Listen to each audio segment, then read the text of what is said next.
17, 2024 for the IPS Evening Deprogram. That is Chief Crow on the Flat Earthworms. The Edge is in your mind. I put a link to that video in the chat if you want to bookmark it for later. We're live on all platforms, firing here on most cylinders. I still need to get... No, I think we're on. Okay, we're on Twitch. I was waiting for some Twitch feedback. Twitch is the main station here. We have to have Twitch on. It has the best audio, and the gremlins aren't able to really chop it up like they sometimes do with YouTube. We'll give people a few moments to show up. We've already got about 15 at the IPS Think Tank. That's on Twitch. I guess we should open up with a tweet from Laura Loomer, my favorite troll provocateur. Quote, "The stench of burnt human remains out here is disgusting. Honestly, I can't wait to leave New York City." If you've been following the news, we have another Burning Man story. Surprisingly, this guy's not 33. They were getting redundant with their 33-year-old self-immolation operations, and this one is grotesque. Right there in front of the Trump trial, the guy sets himself on fire, and before they even extinguished the embers on this guy, we had read his manifesto. We know his political background. His manifesto actually is kind of about a world fascist takeover, so he's worried about left and right. On his sign, he mentions something like Biden and Trump are on the same team. But we've done a background into him. A lot of people are reading his manifesto and his Substack account, and I went through it. And funnily enough, when I saw him burning, I posted that meme, of the dog that says everything is fine, and he's sitting in a burning room. Like, that was one of my earliest tweets when I saw this thing. And I read his manifesto, and he actually has a direct quote in there where he says, "We're acting like, quote, everything is fine." He referenced that meme that I used after his immolation. Break-in man lit himself on fire outside the New York City Trump trial is ID'd as anti-fascist agitator Max Azzarello. And on his final post, he was singing "Start a Revolution." He was holding a sign out there in public. In fact, I have a few excerpts here. And one of the things he said really struck me as interesting, because he was described as an independent investigator, a researcher. And his view here isn't really leftist, it's not MAGA, but it's somewhere in between. But listen to this final point here, because it just sounds a little, I don't know, reminiscent of something that we've been kind of articulating here. "A small movement armed with these truth-colored glasses will become one and laugh defiantly and spread the news the emperor has no clothes. If you share this story, you will bend history." Fascinating take here. But the phrase of, bending history, who's talking about news bending, or how history is bent by being written in advance, and that if you had the vision, he described him as truth-colored glasses, but what I'm talking about is the right frame of reference. You would be able to see the emperor, which I would describe, Big Brother has no clothes, sure. Not that our messages are compatible, because he believes there's an apocalypse coming, and that's why he set himself on fire. He could have just done a book tour. Just go around to different libraries and read your manifesto to people. You'd be better off screaming at cars on the side of the road than extinguishing yourself, because now no one's going to read it seriously. Here's the example. Here's what I'm talking about. Here's the meme. "This is fine," and you have the burning dog. I posted this before the manifesto came out. Then I read the manifesto. Quote, "This is fine," quote, "we said as the world burned around us." But he is convinced that there's a conspiracy of trillionaires and we're all screwed. His book's called "The True History of the World, Haunted Carnival Edition." The other guy, Justin Moan, the one who decapitated his FBI father, he had a similar book about the coming revolution. Like, these manifestos are kind of redundant. 31 years ago today in Waco, 33-year-old Dave Koresh, whom many believed was Jesus and they were about to start the apocalypse, was incinerated by the ATF for weapons violations, 1.6 million rounds and more. But that was the genesis of this turning point USA ideology that we're seeing, the idea that we have to turn things around, commies are taking over, if they get the guns, we lose everything. Alex Jones was radicalized at Waco, as was Timothy McVeigh, another 33-year-old Burning Man. We're talking about Burning Mans. Burning Man festivals represent something similar to what I think we're seeing here. There's a symbol of the Burning Man, and it relates to the phoenix and the Christ. And these things are all synonymous. The phoenix was an early symbol of Christ, as is the rooster. But when you get into the iconography, you can see that these are immolations. These are burning sacrifices. Holocaust is actually an appropriate word, burnt offerings. And I'm not suggesting it's real. And meanwhile, as the man outside burns, Trump is in the courtroom sleeping or praying. If you're on the left, he was sleeping. If you're on the right, he was praying. Okay, we are joined by HBIC. Oh, sure. 144K in 2,300 days. Linda Curtis, let's go. This is where it's at. Yeah, manifestos like passports these days. Yeah, how did the passport or the manifesto survive? Did he get paper that they used to print the passports for 9/11? Like flame retardant manifestos, bulletproof, not even jet fuel or chemtrail juice can melt them. Diana South says, I believe his sign was dead on balls accurate. A lot of people are saying he made some valid points. And I would say so too. He wasn't advocating terrorism or killing people. He was apparently suggesting that the whole thing's rigged. And, his views aren't that atypical for like a libertarian. Joined by Violet Pengon. This is where, oh yeah, bending history. That's us. They got that from us. Mango Penguin says, cheers. What conspiracy papers was the Burning Man throwing? He was throwing flyers, and we have his manifesto. And he has a Substack. And that's another thing. Why Substack? Because they're demonizing Substack because it's a haven for right-leaning ideas, for anti-V. This is where it's at. It says, I don't watch fake snuff films. Did it even look real? Now, that's a great question here. Did it even look real? Because you didn't watch. And who wants to watch? The news is like, we got a video of some guy burning himself to death. And if you're in any way still like not totally desensitized, you're going to say, I don't want to see this. And you're not going to look, and you're just going to take them at their word. It's so terrible you don't want to look. Well, that's a blind spot. That's part of their MO. Getting you not to look too closely, just making you believe, not requiring facts. Now, it looks fakeable, stageable. Looking at the character, as we'll see, he has a very colorful background, heavily involved in politics. And one of his mugshots, he is making this really wild face, which I don't know if you're allowed to do that when you get mugshots. I'm guessing political operative, some kind of a psyop. That's my guess so far. Dinah South says, was probably a Kool-Aid drinker and finally figured out what an absolute fool he was. We'll see where he was leaning. Because if it was some type of a protester with a political sign outside the courthouse, I don't think it would have worked. They wouldn't have let him over to the Trump side if he was anti-Trump. So he put Trump Biden. It seems clever. I don't know. We'll see how coherent it is. I read it. It didn't seem coherent.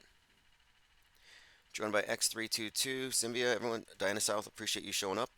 Yesterday we had a interesting conversation, which I felt was productive, as much as it may have been difficult to listen to. But it's important that we maintain our standards of evidence. And one of the key points that I think has emerged in, like, really the last couple of years is this notion that we can choose not to believe or what to believe, that it's choose your own reality. And what I want to emphasize is that we're not prejudiced. We're not prejudging the news as fake. We have standards of evidence. If they don't meet it, it's plausible, it's fake. But fake until proven real, meaning suspending judgment and then seeing if the facts align with the reportage. So there's this withholding of judgment, suspending it. But along with that suspension is the obligation to seek out additional information. If you don't, then you're a low information non-believer. We seek to become, or to be in every one of these things, informed. The more informed person and this is usually the case. we tend to know more about the stories that we don't believe in that the believers do know in. So it's kind of incumbent upon the person challenging the status quo to provide the requisite burden of proof or an explanation for why belief isn't justified. We're fine tuning, and I think it's very productive to do so because we want to make sure that we get rid of all of the bad habits that have been inculcated into Trutherville and conspiracy culture for decades. We have to remember that conspiracy theorists are generally freethinkers who are being led around by the nose by agents, operatives, mirage men. It's well known, it's been admitted that the whole UFO, abducting people, aliens from Venus, come take our water, underground military bases with hybrids, humans, and aliens, all that stuff was invented by the Air Force, right here out of Kirtland Air Force Base, to discredit conspiracy theorists who might notice craft. Interestingly, I was just listening to Tucker Carlson on Joe Rogan, and he's talking about what he heard from someone he knows, a credible source, that the aliens that he's been talking about, the dark, scary aliens, they're spiritual. They are not extraterrestrial beings. They're supernatural. They're beneath the ocean, and they can travel at 500 knots per hour. But what Tucker made the point of saying is that servicemen have died getting close to the UFOs, getting close to the craft, that their brains get scrambled and they die. He even went on to say that throughout human society, these things have always been framed as supernatural. That the modern take on it, he said, is really just a recent thing that really is probably the result of the atomic bomb when man became God. And all these old explanations have just been scrapped. But he's suggesting that we need to go back to that. And what makes this interesting to me is that I've been talking about how the left is progressive utopianism. They love the aliens. The right is traditional values, traditional concepts of sin, good and evil. And they're scared of the aliens.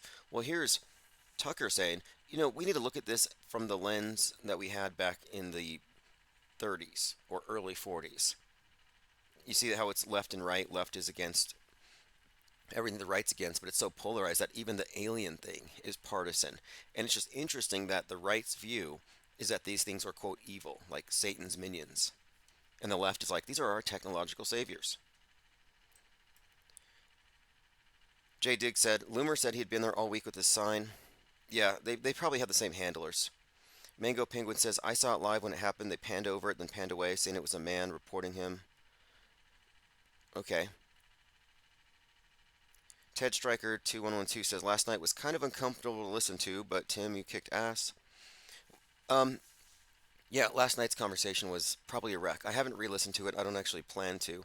I think we got the most out of the conversation we can, and I have no real interest in hammering these points. I just wanted to elucidate certain things. I'm very careful about claims that I'm making because I really think we are the standard bearers when it comes to real versus fake media analysis. We're not leaning on logical fallacies to explain things we don't understand. We've drifted away from the predictive programming is dark occultists messing with karma, or AI has to be writing these things to make it plausible. I think we've arrived at a far more maybe mundane but more accurate explanation, and I intend to maintain this. Otherwise, we can't metastasize. We have to get rid of all the bad habits before we do. And that's because there are more people with bad habits when it comes to processing media than not.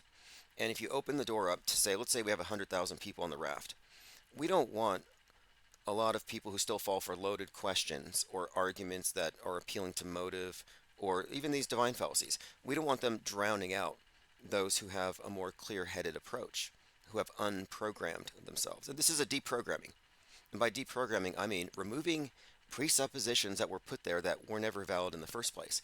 Like this conversation that Tucker's having with Joe Rogan, and I'm only an hour into this 3-hour podcast.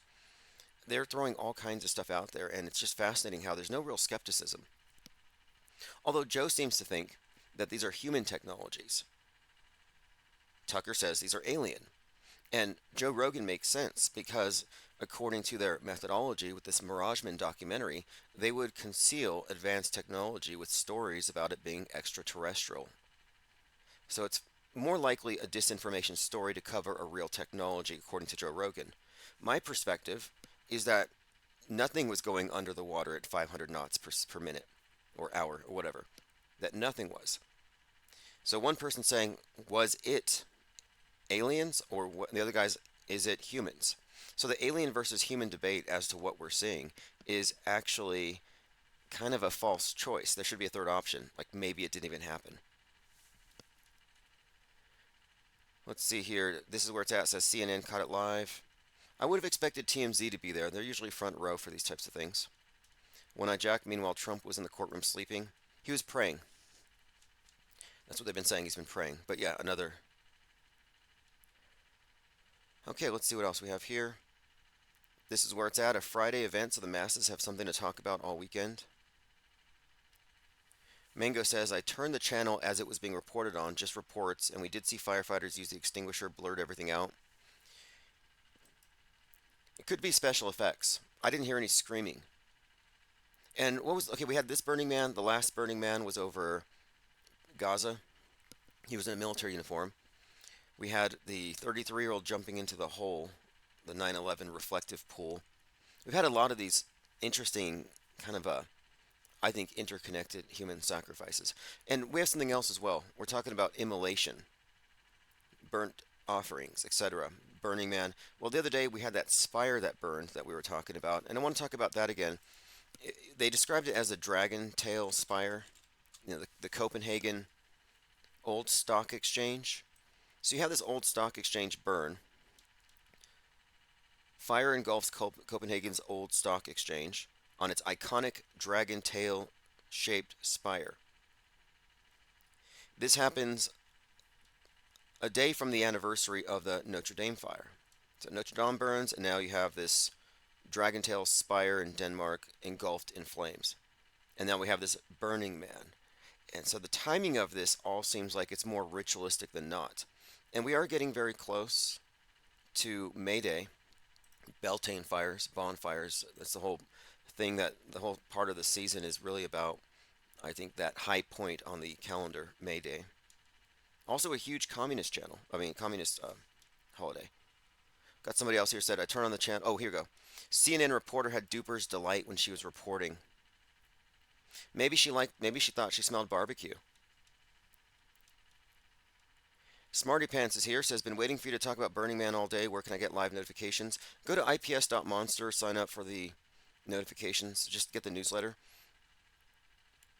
Or go to Patreon. Both of them get it. Down at South says, demonic paper mache-aliens. Probably Antarcticans. Yeah, that alien they brought out, when was that? Was that last year? I'm pretty sure it was paper mache. I believe Salty Siren described these as paper mache-aliens. Yeah, alien bodies presented in Mexican Congress. So I'm looking at these and I'm like, Tucker's afraid of this? These little things?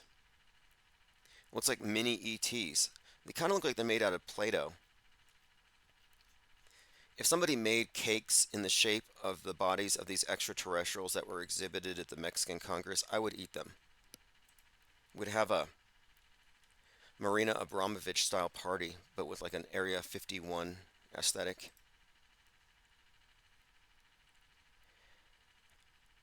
Alright, let's see here. Catching up on comments. There's a movie called Greta says this. This is where it's at. I'll have to check it out. Yeah, her entire life is a movie. Her entire thing has all been movie production. I need to see Civil War, and I'd like to get away and watch that this evening or tomorrow, but I think it's imperative that I catch up with that because it's going to be probably loaded with predictive programming, concurrent programming, and we were referencing an article by its director who had described his previous work has been called Predictive and Prescient. Okay, now speaking of predictive and prescient, in his manifesto, we're talking about today's Burning Man, he had made a reference to the Simpsons. And this is kind of interesting because more than anything, when it comes to predictive programming, the Simpsons are often figuring very prominently. They've predicted everything, right? In fact, Jay Diggs brought this up. Let me actually read you what he said.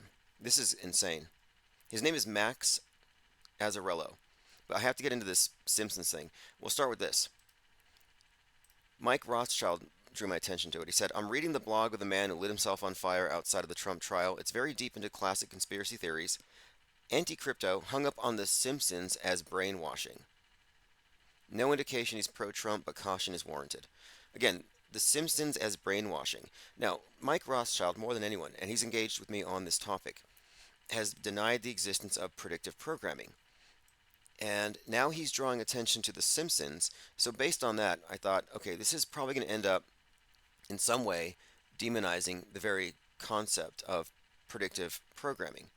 And sure enough, a prominent anti-conspiracy Twitter account, Poker and Politics, said the guy who set himself on fire at the Trump trial wasn't QAnon, but he did follow Illuminati-like beliefs and thought Simpsons were predictive programming. So now we have their target on predictive programming. And again, the Simpsons are often reported on whenever they talk about predictive programming. Now, interestingly, we have this. The Simpsons debuted 37 years ago today, 4/19/1987, on the Tracy Ullman Show. Thanks to Jay Diggs for finding that. Absolutely.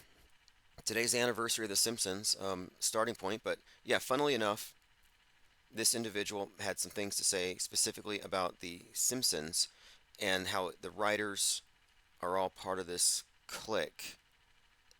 I'll read what he said about it, and his manifesto is called Ponzi. I think it's called something with Ponzi scheme. Here it is. Everyone's reading this manifesto and poring over it. I'll find a few parts in there. He talked about mostly what he called the kleptocracy. Both parties are run by financial criminals whose only goal is to divide, deceive, and bleed us dry. Much of what he says is just claptrap, to be honest. But here's where it gets into The Simpsons. His manifesto claimed the long-running animated sitcom The Simpsons is a brainwash entertainment outlet. He goes on, The Simpsons tells us we're too oafish to divide and too divided to save the American dream.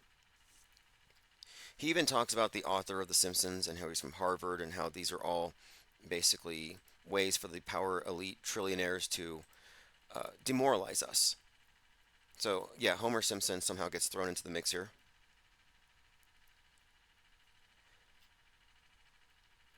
We'll get into the Tucker Carlson thing as well. We're still poring over his documentary or his manifesto and doing a little background check on him. 37-year-old of St. Augustine, Florida. The police department officially identified him. It's pretty quick, right? Trump is with Biden, and they're about to fascist coup us. Whatever that means. Here's a picture of today's Burning Man with Bill Clinton. Much younger. The Waco siege, known as the Waco Massacre, was the siege by the U.S. federal government and Texas state law enforcement officials of a compound belonging to the Branch Davidians. Again, 419. And here's a picture of the individual with his tongue sticking out on a mugshot, one eye closed. I don't know if you can do that in mugshots. We know from speaking to other witnesses and family members is that he arrived in New York early this week, said the NYPD chief of detectives. We have his car being in St. Augustine on the 13th, so anywhere between the 13th and today. So he drove up from Florida.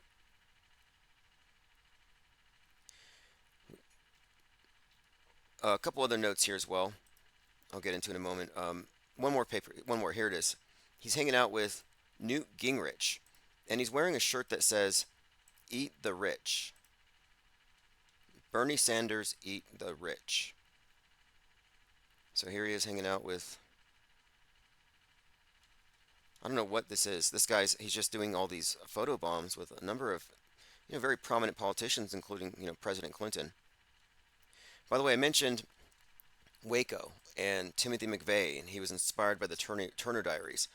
Turning Point USA, which is the conservative rally group started by Charlie Kirk.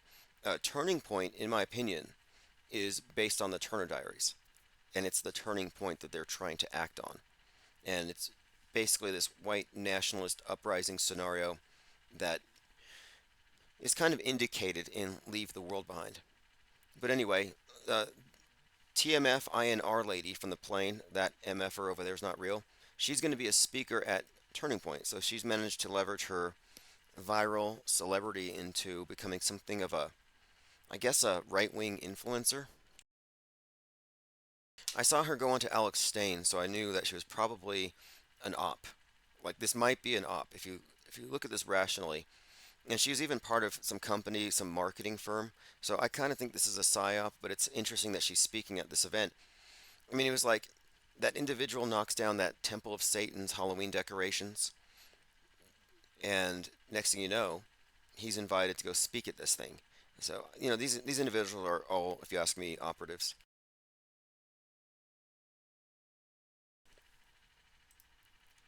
Catching up on your comments here. Smarty Pants says there was an elementary school shooting by a high schooler. He wrote a 129-page manifesto. High schoolers don't write 129 pages of anything. Maybe he used Chat GPT. We're in a new era. Maryland teenager accused of plotting school shooting. I heard about this one. Jack Posobiec was trying to say he was another trans shooter. And this was a plot twist that we observed last year where right wing doesn't care about mass shooters because they're usually wearing MAGA hats and they're racists or something like that. And now you have shooters that are coming from the left, motivated by Reddit, not Discord, not 4chan. So the trans shooter is to the right what the bowl cut racist shooter is to the left. Equally fake, but this was the only way to get the right to care. They like to throw in the manifesto element and intimations that these are Satanists or something like that, something diabolical, possessed by Tucker's aliens. Maryland teen with violent manifesto ordered held in jail as judge cites escalated intensity, planning of threats. 129 pages. Alex Ye arrested as an adult. We have a timeline. And I want to see when this was planned. Okay, I'll dig into this. I hadn't heard about this yet. I appreciate the info. I actually heard about it. I didn't know too much more other than Jack Posobiec was behind it, so I kind of have an idea. Okay, now here's what he says about The Simpsons. Our elites are telling us and eroding our collective circumstance and our circumstances that it's our fault. We can't do anything about it while they steal the American dream. It is, for a lack of a more elegant word, brainwashing. And he has a few examples, but what he says here is dozens of writers from The Simpsons went to Harvard. And I asked myself the question, if The Simpsons served the interests of organized crime, how would it do so? It offers a dysfunctional family suffering from moral decay. Drone worker slaves for an evil billionaire. These are cathartic laughs for our poor circumstances. So he's wearing that shirt, Eat the Rich. So I guess he's poor. He's fighting class warfare. This is very leftist. His take is actually very libertarian. And libertarians are pretty much leftists who still believe in violence or guns. They're kind of like unhinged a little bit, but they're not right. They're not fully left necessarily, but I don't know. This is kind of typical, I think. This screed. But it's fascinating again that they brought The Simpsons into it because The Simpsons have been part of this predictive programming thing, and they're going to try to demonize that concept. And I had predicted they would, and they're doing it. Tim Osman says, low information non-believer interesting. Yeah, let me make that distinction again. The auto believer believes whatever they see on the screen. No discrimination, pure trust. They trust the screen. Now, the people who say everything on the news is fake because they have no trust, that's a prejudice. That is auto disbelief. The concept of skepticism is, I don't know yet. Let me get all the facts. So the quote auto hoaxer is really just a skeptic who is suspending judgment because they know you won't have all the information to form an informed opinion on the night that the story is reported. It takes time, and we're always revising. We're always looking. We're always following up on our favorite crisis actors, like Paul Prediger, one of my favorites, formerly known as Gage Grossarm, and he's going to do the college speaking circuit now to counter Kyle Rittenhouse. But we're suspending judgment until we know. So the people who automatically disbelieve and don't follow up that original assessment are low information non-believers. And low information non-belief can be contrasted with informed disbelief. I know why I don't believe what I don't believe. I don't just say I don't believe because I'm biased that way. That's how people arrive at conclusions that are very erroneous, like there's no such thing as panda bears or koala bears or gorillas. These are all just costumes. Okay, well, the only people who fall for that are the ones who look at some TikTok content creator who's like, look, gorillas are fake. And he shows you 5 videos of fake gorillas and then a man in a monkey suit. And you watch that and you're like, wow, with this information, I can conclude these things don't exist. Well, no. If you didn't call the zookeeper, if you didn't attend biology, if you didn't do due diligence, then you are a low information non-believer. And their non-belief is qualitatively inferior to the informed disbelief of the media skeptic. Very important distinction. Mizell says, I don't think ChatGPT would write a manifesto. Claude AI would. There's a few. It really depends on how you write it and how you coax it, but I think you could make it do it. And most of them are probably just copying and pasting from Ted Kaczynski, Brenton Tarrant, probably, who is the shooter out there in Norway? Anders Breivik. Like, they recycle. They love to recycle their manifestos. Okay, let us continue here. So we've identified 37-year-old Max Azzarello. Now, the number 37 does have some interesting aspects to it when we look at the symbolism with psyops and how they use these various numbers. And 37, ambigram for 73, 73 seconds, Challenger incinerates. There's a bit of consistency here with this repeated theme of fiery immolation, etc. But we're looking at, the big picture here. He's 37. Again, he stands out because he's not 33. All right, moving on. A couple days ago, it was Bat Appreciation Day. I'll upload that archive here soon. Now, again, today being the anniversary of the Waco fire is very interesting in itself because there was a Burning Man at that event. Let me play this short clip here. Live New York Police Department press conference. Now, let me ask this. Why would you do a live press conference at the scene where someone just burned themselves to death? I mean, the stench itself. It just seems grotesque. And the only time you ever see press conferences this fast is when it's part of the production so we can get the story. This is just reality TV. That's what it looks like to me. I want to get into this. Tucker Carlson discussing this idea of reverse engineering UFOs. There's a few clips, but some of the things he's introduced are going to be worth confronting, and I'm going to watch the rest of the interview later.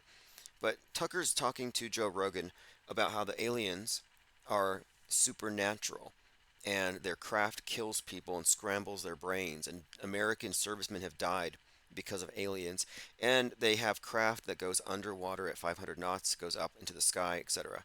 Let me play like 30 seconds. Because he's reading a statement about this secret program from someone who visited his house and had some kind of insider information.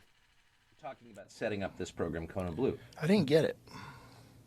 This is like a UAP program of some Yeah, sort? the medical division will have a small team of medical analysts under the direction of the chief physician and deputy administrator.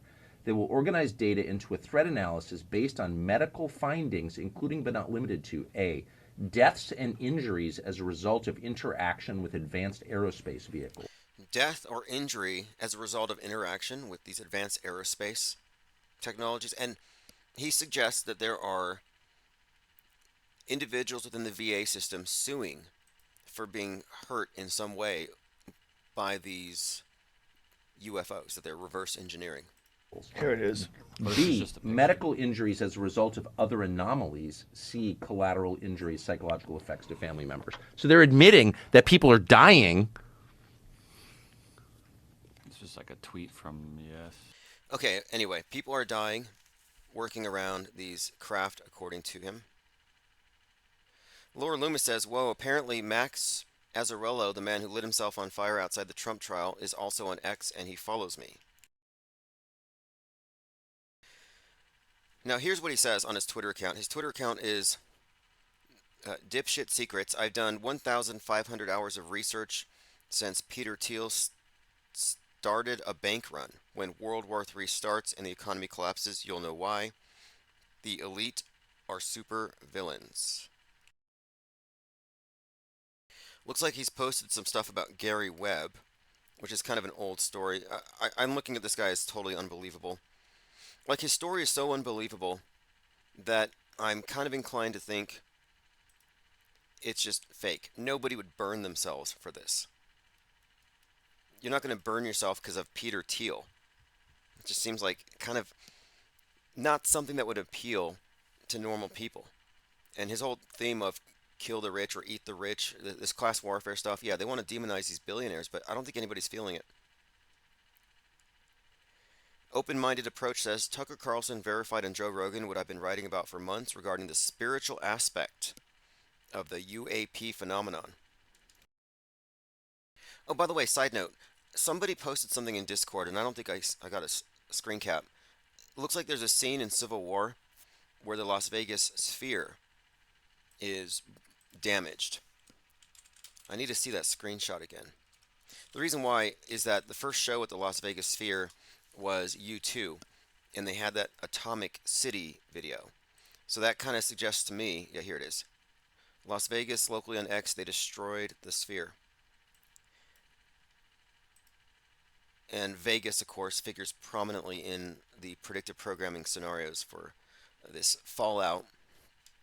And, of course, Atomic City, the atomic bomb. There's a lot there, but anyway, just pointing this out. That's in the movie I haven't yet watched.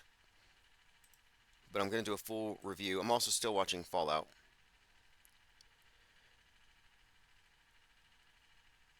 Alright, let's see here. Who does he follow on Twitter? Let's see if they've taken his account down. Normally, before you can really dig into their social media, they start pulling it. They leave it up there long enough for the media to screen cap it, and then they pull it. But he suggests that we're the victims of some massive, gigantic Ponzi scheme that's going to end soon. He suggests even that cryptocurrency was always just a big Ponzi scheme to make certain people exceptionally wealthy, trillionaires, etc.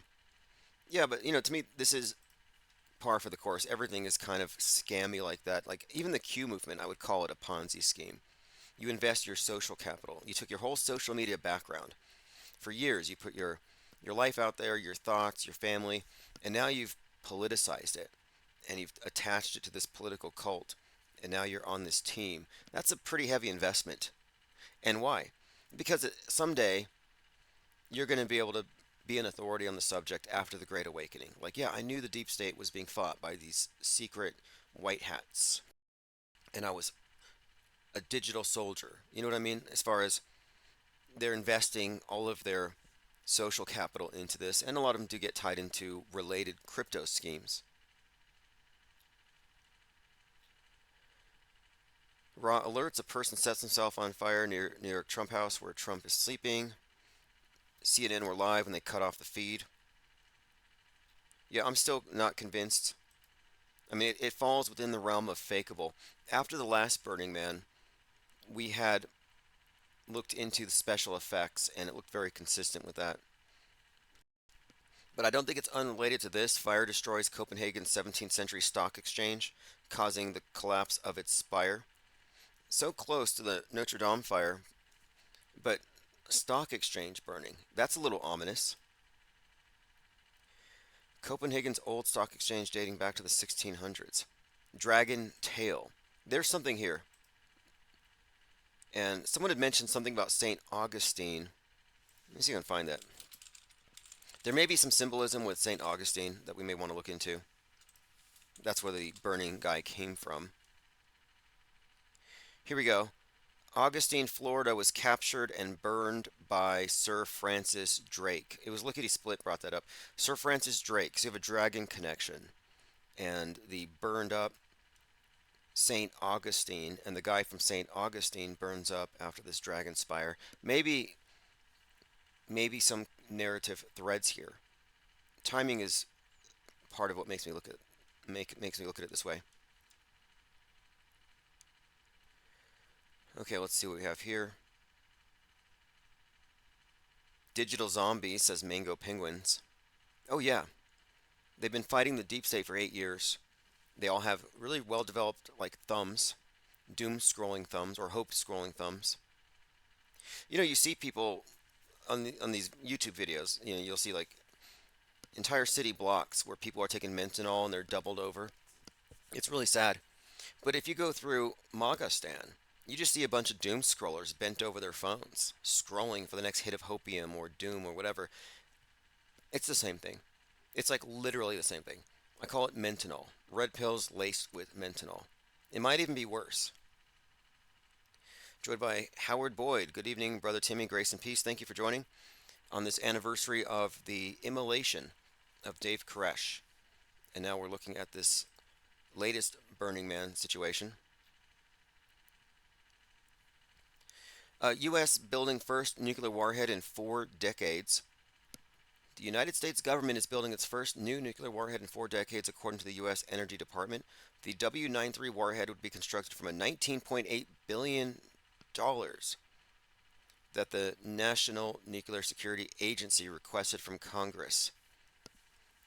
The Oppenheimer movie probably helped them sell this. They really need to maintain this fictional reality and this augmented reality, we could call it, where we all agree that these certain things exist because we've all seen it on the TV so much.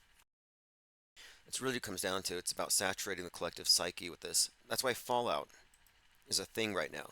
We are collectively being saturated with Fallout, the concept of Fallout. In fact, Game of Thrones ends where Westeros burns, and the tagline for the movie the series was always "Winter is coming." And at the end of the movie, when Westeros burns, which I believe symbolizes the West, and it's red dragons burning it, which could be China, but as the West is burning, they say winter's here, and you see the snow coming down, and it's going to be this new era, like a nuclear winter, and that snow mixes with the ash from burning Westeros. So you have what I think is a perfect representation of nuclear fallout. And the movie Fallout just came out, and I'm suggesting here there may even be something to it with these latest releases like Ghostbusters, Frozen Empire, and Godzilla X King Kong, New Empire. Frozen Empire, Nuke Winter. New Empire. Both empires begin with EMP, electromagnetic pulse, which is another very much hyped up scenario that they've been putting in our faces. Joined by OG Umberto says, it is David Koresh's day. I forgot about that. Linda Curtis says, Fallout to me is how the masses handles the media. Well, the Fallout scenario is probably going to be the next thing to get us to lockdown. And it doesn't have to be everywhere at once. It can be localized, but it just seems like we're already being educated for the next big thing to be afraid of. And you'll know who is stuck in Trutherville and who has stepped beyond the box, who is on the right side of the screen when they pull this off, just like we did in 2020. We'll see who gets swept up into the alternate reality box, MSM Plus, rabbit trails, and all that stuff.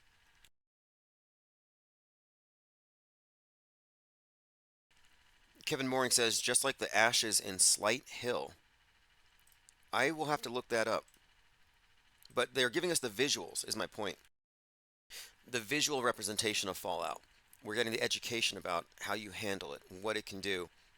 And between Oppenheimer, Christopher Nolan, Fallout, which is Jonathan Nolan, you have the sequence. Joined by Craig Mack. Thank you for joining. Oh, Silent Hill. Okay, you know what? You're right. Silent Hill. I recall. Okay, interesting. Again, it's all about the visuals, and video games are one of the primary areas where I think they aim their predictive programming. Predictive programming is not coincidence, nor is it supernatural. It is product placement, it is advertising, it is repetition in propaganda to prepare you for the fake news. And they've been preparing us for some time, but the video games in particular, it's very immersive. This is why Modern Warfare 3 was released on 10.6, because it made 10.7 seem like the logical next thing. You would expect that. You would see it on TV. In fact, that event, much like the Ukraine Russia thing, was drowned out by fake videos, AI generated stuff, and clips from video games. Like people are looking at clips from video games, video game sound effects, and accepting that as real. So Tim Osman earlier had mentioned low information disbelievers. Well, what about low information believers? The auto believer is a low information believer. If they had more information, guess what? They wouldn't be believers. They would be informed non-believers. It's specifically their lack of information, and it's because they suspend judgment. I mean, they don't suspend it, they just sort of go with it. You have to wait. You have to suspend your opinion making until you've found out more about the story and possibly even investigated a little. But to just automatically accept it is kind of it's a vulnerability because now you're accepting a whole fishtail and you just barely got the headline. But they're low information believers. And my point again is that are there any high information believers? No. When you gain more information, now you get into the realm of what I'd describe as knowing. Like there's a distinction between believing and knowing, and it has to do with objective reality and facts, all these things the mainstream media tends to miss.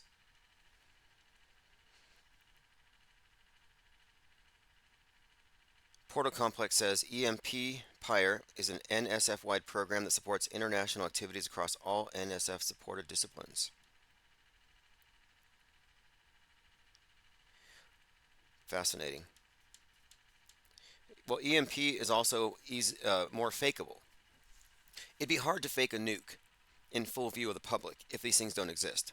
You can do the augmented virtual reality, you can do the crisis actors lying about it, you can do some pyrotechnics, but I kind of think it's more likely and more believable if they do the EMP to shut off our lights so we don't have any firsthand views of it and we have to wait.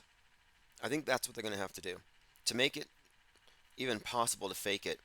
And then once they've done that, and we don't have any way to debunk it because we're looking at a screen and everybody believes the screen, then when they start saying, oh, I'm sorry, if you live in this area, you can't leave your house. And Geiger counters are illegal. You have to use our judgment as to when you can leave your homes. So I think they're setting this up. And I'd be lying if I said I wasn't looking forward to it. I'm looking forward to the EMP. I saw this video this morning of a thug or whatever, someone beating somebody and stealing their phone, and they get in a fight over the guy's gun and narrowly escape. And it's like, no, please take my phone. If you're going to mug me, I thought if someone took my phone, I don't even think I'd be mad. I'm like, you just given me an entire day to think outside of that screen. Maybe I'll go to the library or something.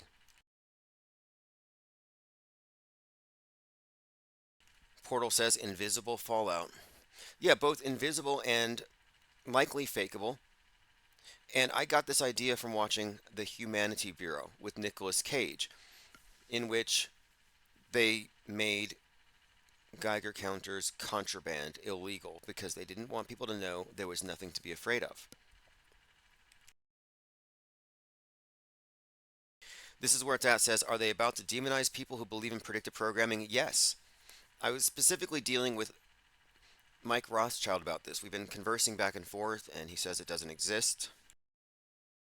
He straight up says it doesn't exist. And it's like, look, every single news event that we've had since Leave the World Behind has just confirmed what we have been saying all this time. And we've been vindicated again and again. And now it just seems like, you know what? They're actually going there. They are trying to make it a point here to demonize that. I have a few blog posts about it at timosman.blog. in Auto Hoaxology 101, predictive programming creates immersive illusions. This is why they do it. It creates an immersive illusion reinforced by feedback within the media echo chambers. And I compare it to the hoax-based television series Space Cadets, in which contestants are convinced they're in low Earth orbit even though they're on the ground. And the show is a perfect demonstration onto how people will believe any situation as long as it's reinforced by other believers. Because think about it, no one here has any direct evidence for any of these major fake events that have happened. We're not eyewitnesses. We're not in their closed movie sets. We're bouncing off the screens, and others are bouncing their take off of what they say. And it's a lot of regurgitated propaganda.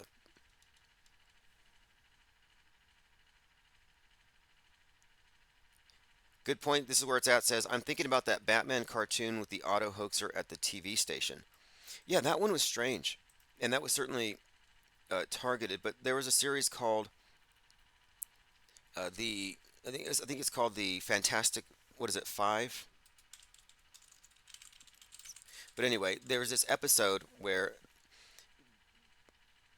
a terrorist, a conspiracy theorist, takes over a news station and he holds everybody hostage. And he says, I'm not going to let you go until you tell us where JFK is because his assassination was a hoax. And I'm like, well, who would say that? It's like the weirdest thing. I mean, the guy would be 100 plus years old. And that's like the most ridiculous thing I've ever heard. And the next thing you know, the QAnon movement's like, yeah, we worship JFK. He's still alive. But in that episode, Batman takes out the bad guy who happens to be a conspiracy theorist who is anti-media holding up a news station. And I thought this stood out to me as kind of maybe targeted because at that time I had initially published a little ebook called The Anti-Media Manifesto, and it was just a primer on auto-hoaxing. But that phrase anti-media, I was trying to corner that phrase, but then the media started using it against both Donald Trump and some psycho who held up a newsroom in Annapolis, a Fox newsroom, unrelated to conspiracy theories. But my point is that phrase, anti-media, had kind of been floated around, and I was like, that's interesting because this is definitely targeted.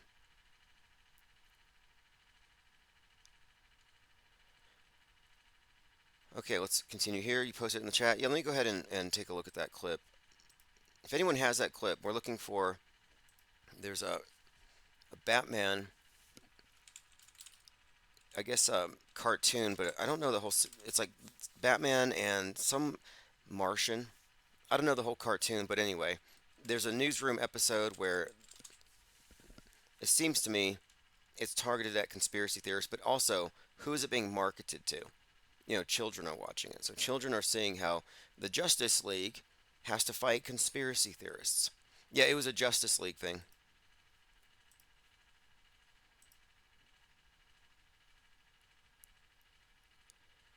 All right, moving on.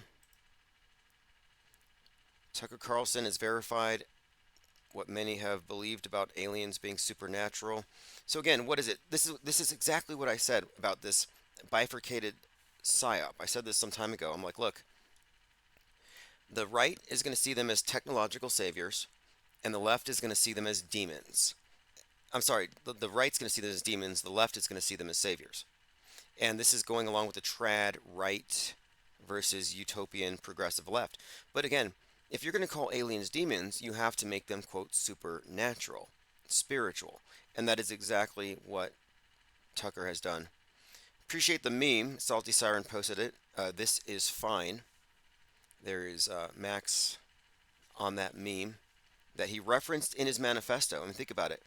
He referenced that meme in his manifesto. This is fine. And then he sets himself on fire. And before his manifesto was released, I had already tweeted that thing. All right, let's catch up on a few things. Okay, about Civil War. I have a theory here.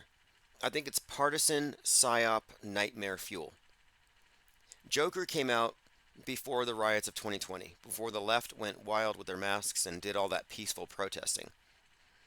And now we're looking at a movie which seems to scare the left about right wingers, about militias. So I'm suggesting that Civil War is to 2024 what Joker was to 2020. Now, I don't know if that means that the MAGA ban is going to go full blown Turner Diaries on us, but it seems to be in the script. Here's from the Daily Beast. Civil War alludes to today without drawing direct comparisons, the specter of a forthcoming Trumpian takeover and the bedlam it might inspire. It's a haunting terror, the authenticity with which he stages his action from the showdown with the sniper to an all-out battle in the streets of DC proceeds presenting a disturbingly recognizable world. Obviously, it's bouncing off J6, and he wrote this during 2020, by the way. And he did say his previous movies, like for example, Ex Machina about AI, people use the word predictive to describe the film. And I mentioned this the other day, the writer of Leave the World Behind said his book was predictive, and the movie then comes out and the movie's predictive. And how does that work? The book was predictive of 2020. The movie comes out in 2023 and it seems to be manifesting in 2024. It's like there's no way you score two hits where your book and the movie adaptation are both exhibiting this eerie phenomenon of predictive programming. The AI, demiurge, gremlins, or whatever must be working overtime. Or it's standard operating procedure, and this is how propaganda works, and entertainment is a form of programming. The fact you're amused by it is just a side effect of the poison.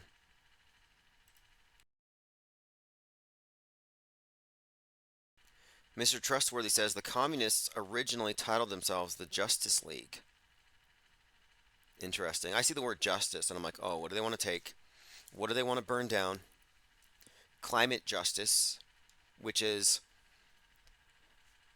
watermelon Marxism, green on the outside, red on the inside. But climate justice has been the phrase, and now you have that group out of Atlanta fighting Cop City, and it's right out of Avatar 2.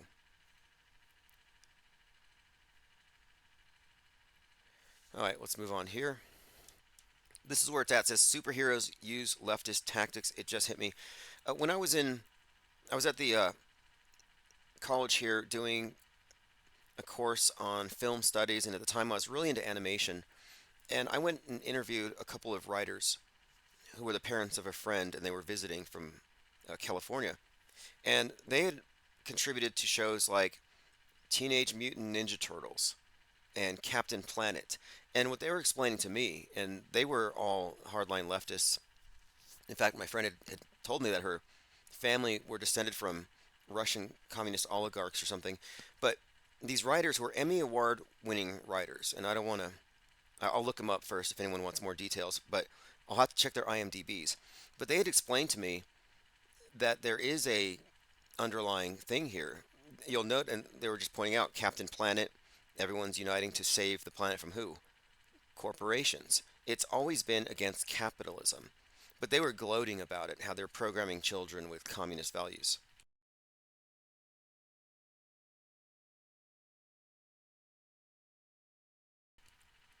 Okay, let's continue. Scrolling through my recent notes, NASA confirms metal object that struck Florida home was space station junk. Piece of space station junk from International Space Station hits a Collier County home. NASA confirms it. 1.6 pounds. Fascinating. Again, space junk is a hyperstition. It didn't exist. It was a hypothetical. And then they ran a few psyops, and now it exists. Now it's a distinct possibility that you could get hit by a piece of the space station. What I would find interesting as an experiment, I think, would be what if we were to fake it? What if we were to make a piece of fake space junk, punch a hole in your ceiling, put it on the floor, and call the news? Put it on TikTok. Space junk hit my house. And you get one of your friends to crisis act from down the street, and he'll say, yeah, I saw a ball of fire coming from the sky.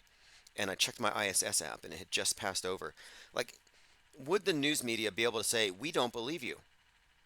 I don't think so. I don't think they are capable of saying, well, let us fact check that.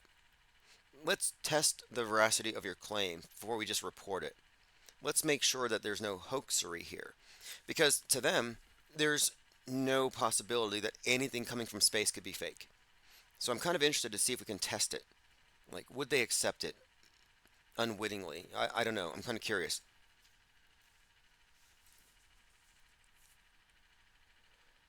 Phones are open if anyone wants to comment. It is 505 349 0420. I'll put the number on the screen. Big topic of the day, Burning Man.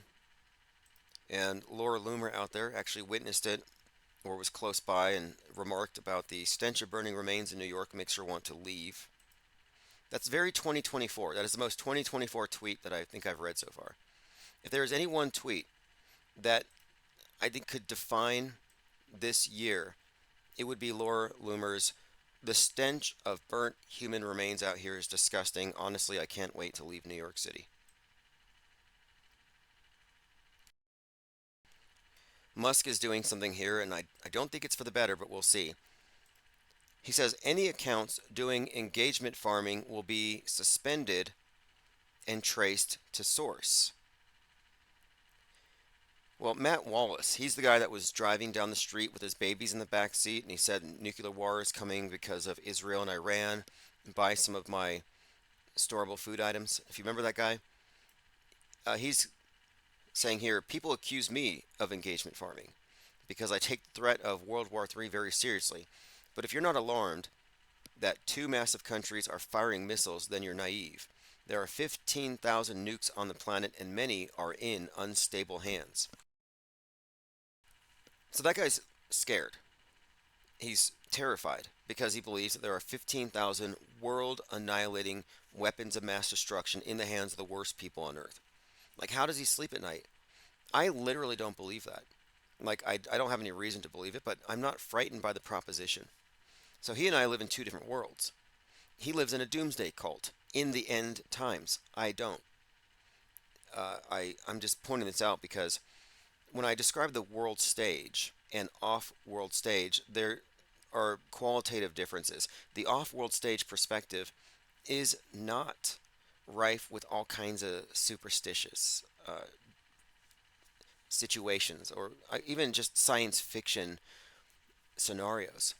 Like the fact that he believes this and he's using it to grift is kind of sick.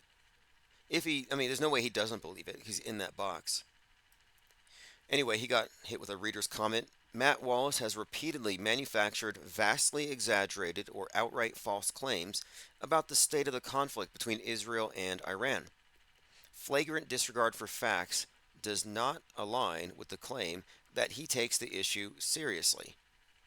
So I think what's going to happen here is there's going to be some effort to get rid of, quote, engagement farming. I don't know if this has a broader utility of controlling the flow of information itself, not quite sure.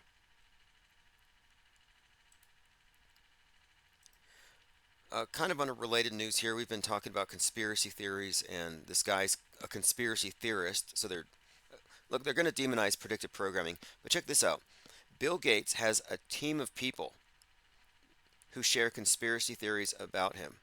According to Gates and his cronies in the UN and WEF, so-called conspiracy theorists are more dangerous than terrorists. And he's making a list. I guess it would be a full-time job keeping track of conspiracy theories about Bill Gates. This came out particularly during COVID and the work you were doing on vaccines for that. How do you feel when you become part of this whole kind of conspiracy theory stuff going on? Does that bother you? Does it get to you at all? So I have people who track it, and we often think, which of these things should you respond to? If they get broad enough, then you want to respond. If they're just in the truly crazy niche, then probably you don't want to amplify it. Okay, well, we should have a talk about what are the craziest Bill Gates conspiracy theories. The depopulation is not the craziest. The craziest one is that he's married to Kevin Kline, Calvin Klein's brother. And this was the guy who did that movie Dave about somebody faking like he was president, wearing a costume, a body double situation. There's some strange conspiracy theories about Bill Gates that he probably wouldn't want to amplify. That's probably why Melinda divorced him, because the conspiracy theory was that Melinda was actually Kevin Gates. And there is a framework there if you really wanted to go that way and look, and you could probably find it believable.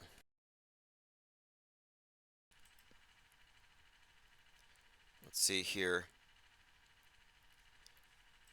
Um, I'm trying to avoid certain topics until we get to the debate situation, and it looks like I'm going to be scheduling some kind of a debate versus chemtrails very soon. Just something to look forward to. P. Trippa says, is it possible the Burning Man was simply mentally unstable? I would say no, because there are many, many unstable people. Mentally unstable people are everywhere. And I would say only a very minute fraction of them ever get into coherent, I mean, this is a coherent manifesto, but get into some kind of like activism that isn't just crazy. Like this guy's not screaming at cars. He's making valid points. I mean, unstable, yeah, unstable, sure, but that's not the explanation. That would contribute to it. But I mean, like every MAGA waving around a big flag, driving his truck around, convinced that the commies are flooding the borders with military-age men, that's mentally unstable. But I don't think mental instability would explain it, nor would any mental illness explain it, because if anything, it's political fanaticism. He's a fanatic. Although I'm still not convinced it was real. I don't find his manifesto like something that could plausibly lead to somebody thinking this is worth dying for. I'm going to die and take my life in a dramatic way in order to point fingers at Peter Thiel. Like, who cares about Peter Thiel? Who cares about billionaires?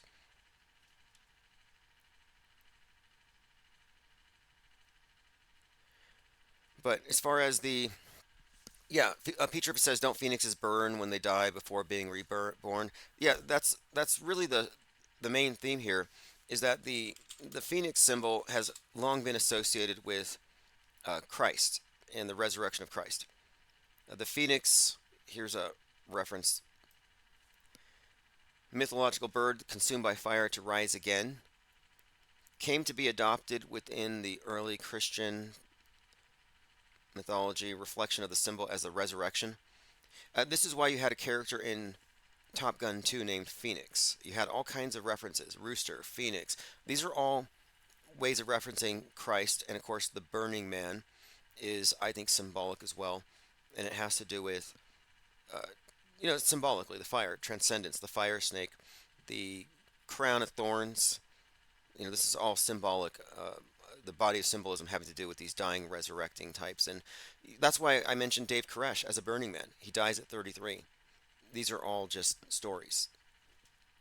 But certainly, I think he would fit that.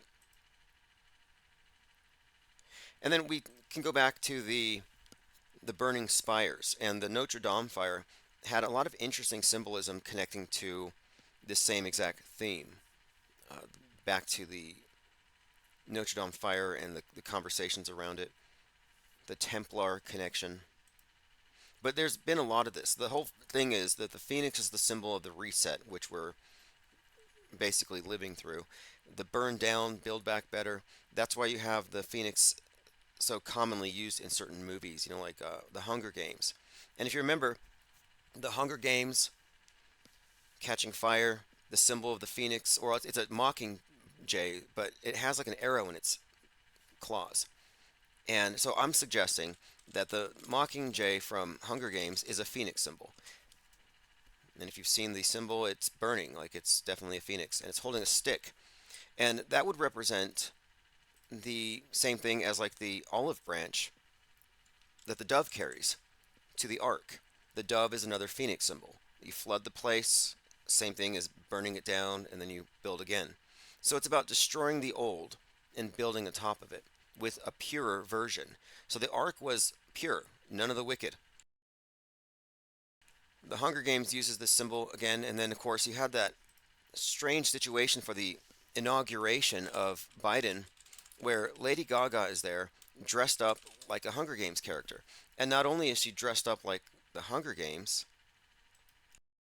singing the national anthem. Again, Francis Scott Key has been mentioned frequently since the bridge fell.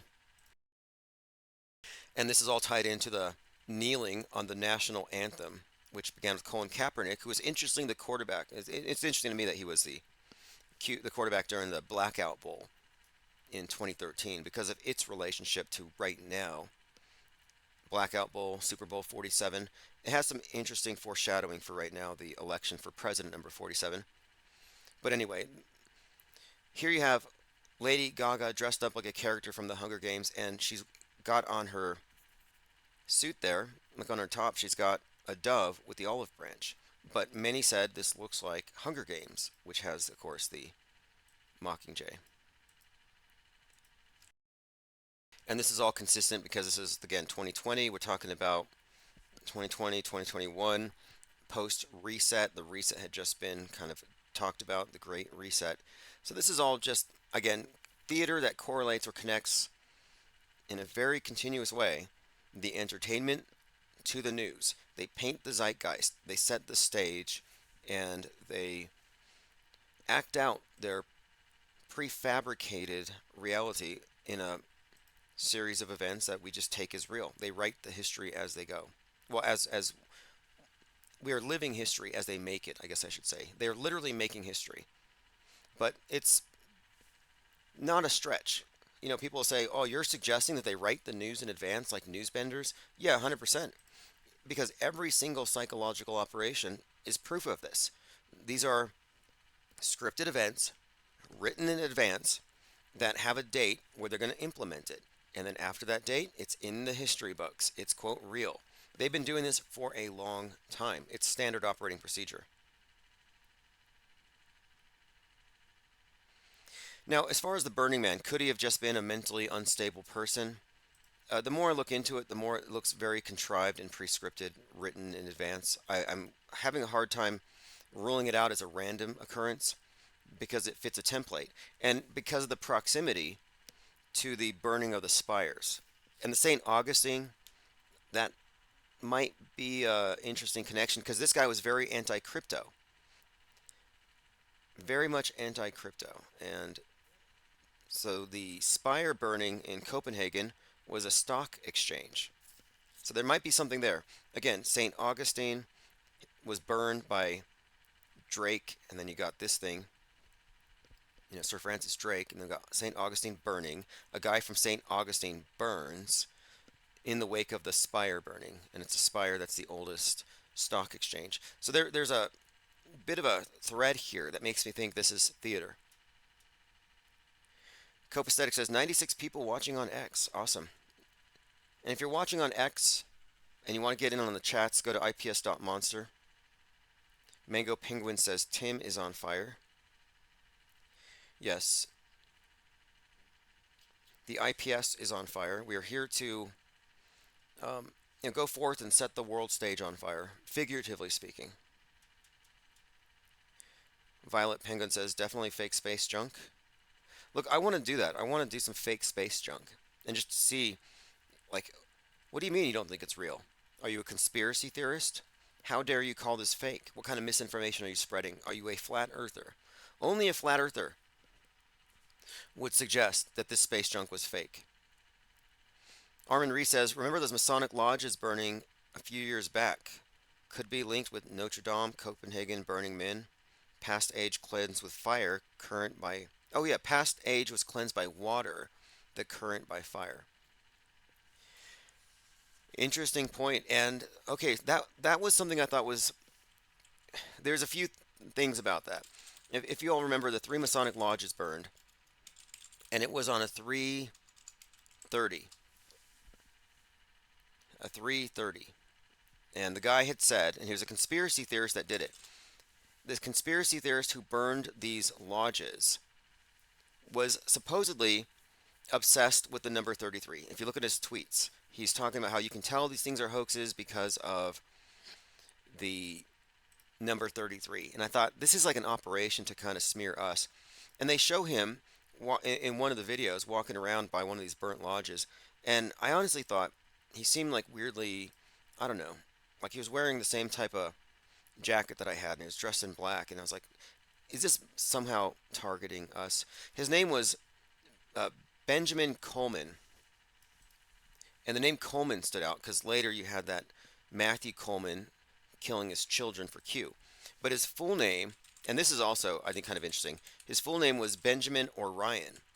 And here's a guy who burns 3 lodges. And I'm thinking Orion's belt. Benjamin Orion Carlson Coleman. Oh, Carlson, like Tucker. That kind of stood out to me as well. Benjamin Orion Carlson Coleman, 42, burned 3 Masonic lodges. And he was a conspiracy theorist who claims that he was reading patterns in the news, but we never heard of the guy. He never mixed with us.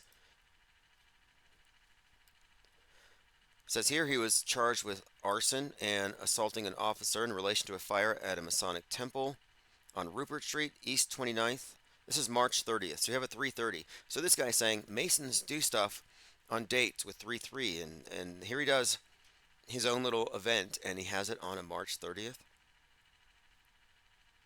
The story was, I think, this is probably an inside job. Like, I think this is a psyop, and it's probably a psyop to diffuse any kind of focus on Masons and Freemasonry as the source of the big conspiracies.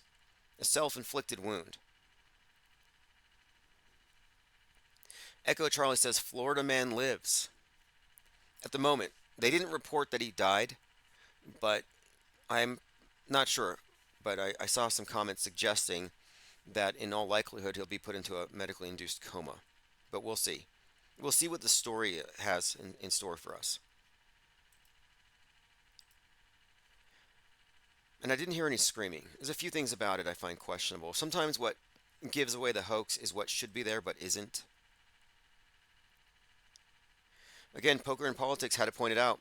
The guy who set himself on fire was not a QAnon believer, but he thought Simpsons were predictive programming. It sucks that so much conspiracy culture out there is, yeah, exactly. Conspiracy theory culture caused it, right? Additionally, Max Azzarello is a Redditor and an anarcho-communist. Now, most anarcho-communist types, maybe I should read what he says here first. My politics include believing both U.S. parties have been taken over by financial criminals. That the U.S. has been a full-blown secret kleptocracy. Ever since George W. Bush got into the White House, I'm a huge proponent of left unity and believe only the left has the power to build a united movement, to enact meaningful change. I wish more leftists realize that shouting all cops are bastards and memeing about guillotines and Molotovs is what our government wants them to do. In my eyes, ACAB stands for all cops are brainwashed. I worship Mother Earth to the high heavens. Okay, he's a Redditor. That might be useful. And he had a pamphlet, and his manifesto is called The True History of the World, Carnival Edition. We'll continue to follow this story as it comes out. We do have arrest records of this individual, so, he has a background. And I'm looking at these pictures and his mugshots, and he's making these wild faces, and I'm suggesting that this guy's probably an agent provocateur. And he's a crisis actor for all intents and purposes. And do we know that this is the guy that performed the stunt of burning himself? We don't. I need more video to know for sure. It could have been a stunt double. We don't know. The story was told to us by someone very close, Laura Loomer. And Laura Loomer is a psyop troll. Like, she may be entertaining, but we have to know where she's coming from. Remember, she was doing this expose on Alex Soros' predictive programming for Donald Trump's coming head wound. Like, she's already gotten in front of that.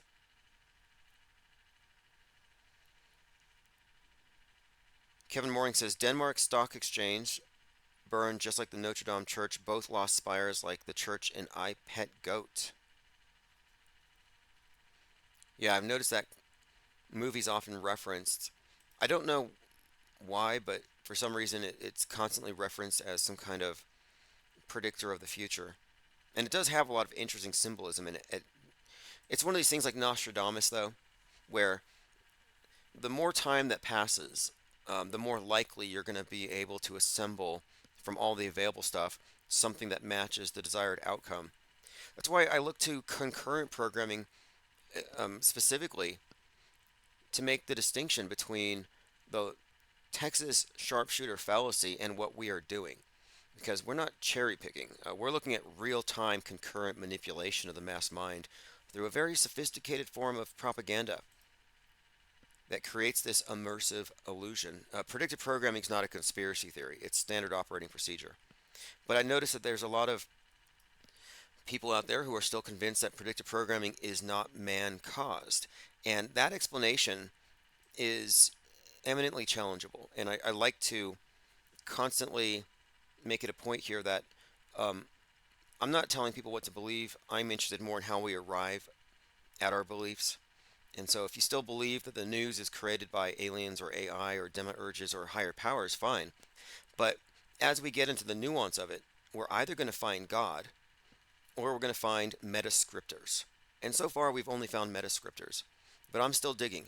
The problem with the divine fallacy explanation is if you prematurely accept an explanation that isn't accurate, you might kill the curiosity that would be needed to find the truth. So I'm not moving forward assuming that I know 100% because I'm still open to, of course, not only being wrong, but we don't have the whole picture. But we do know that predictive programming is predictable. There's no reason why we should have been able to have said this new Obama movie is going to be full of predictive programming and stuff in the news is going to mirror it in, quote, eerily coincidental ways. Then the movie comes out, and as we thought, it was full of predictive programming. If you can predict predictive programming, it is far from random. It is not a coincidence. It's formulaic. And Obama's involvement in it even highlights that even more, I think. Like, he's an insider. In fact, he's so deep into this thing that the Obamas, they created this higher ground productions, but they probably realized that this is where the real power is. I could see this being very attractive to them, putting together some major mind control, psyop entertainment. Kevin Mooring says, I've said this before, they replaced Loomer with a different person.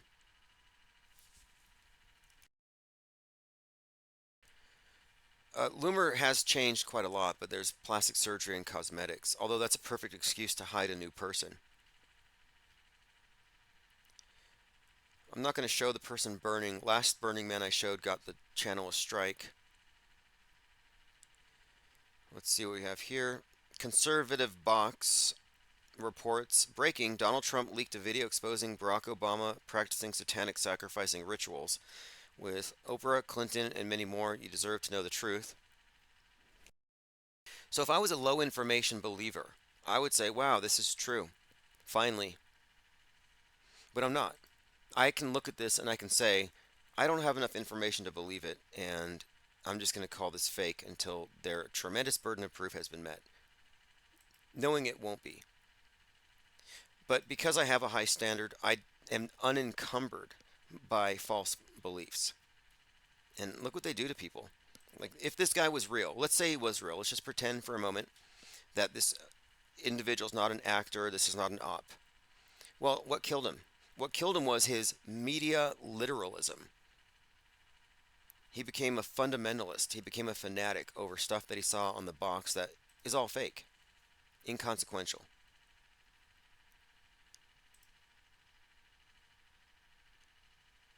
Kevin Mooring says, Burning Man's last video on TikTok was him singing about starting a revolution, just like the trailer for the Civil War movie. Could it have been a reference? I'm going to have to watch that movie. I don't want to miss anything in terms of, because these movies add to your frame of reference, and you're meant to make inferences. It's intentional. And I want to watch it so that when I'm observing the real-time news, I'm like, okay, this is what they're actually saying. Okay, we'll get more into the Tucker Carlson thing as we go. I haven't watched the whole thing, but it is all about the evil aliens. And there were conspiracy theories about the podcast because it was pulled right away. And Joe Rogan said, "For your information, there are many conspiracy theories about the Tucker podcast on YouTube. It was accidentally released at 12 a.m. instead of 12 p.m.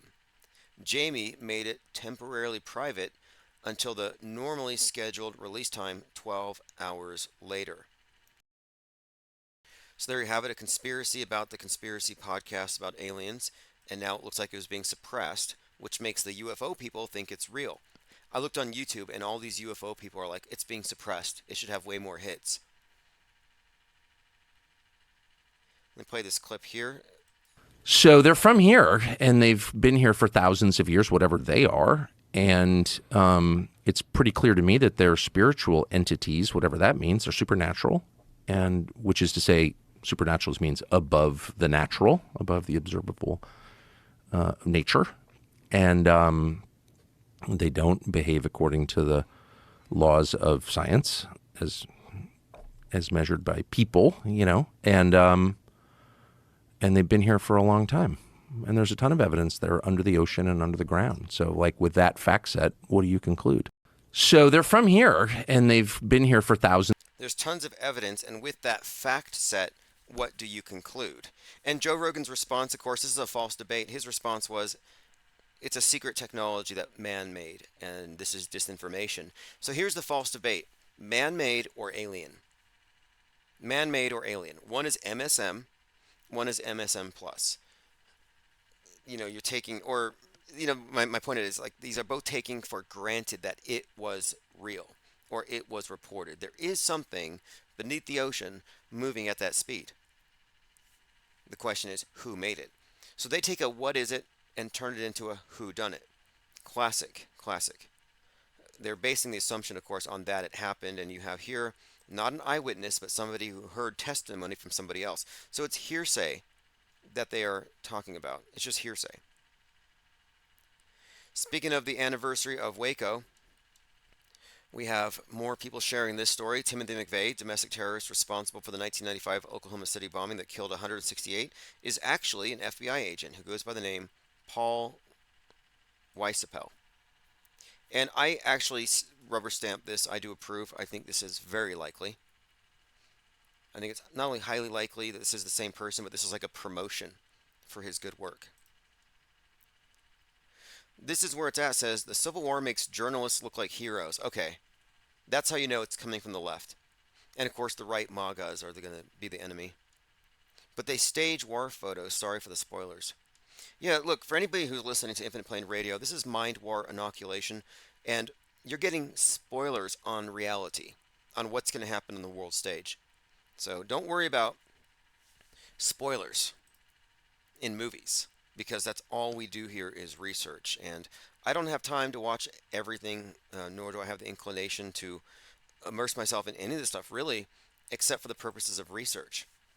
So I will go to the theaters and watch something that nobody wants to see, but something that's pertinent to our discussions. For example, the Barbie movie. I sat through it with a notebook and I had a composition notebook and a pencil, and I watched Barbie. I watched Elvis. Yeah, if you want to call in, the phone's open, 505-349-0420.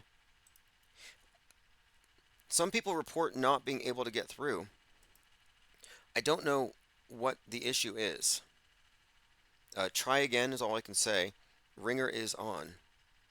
Very highly unusual. Gremlins. Some higher power. The demiurge. Chewing on the wires. Okay, it's not getting through Skype. Okay, you know what it might be? Let me try something else here.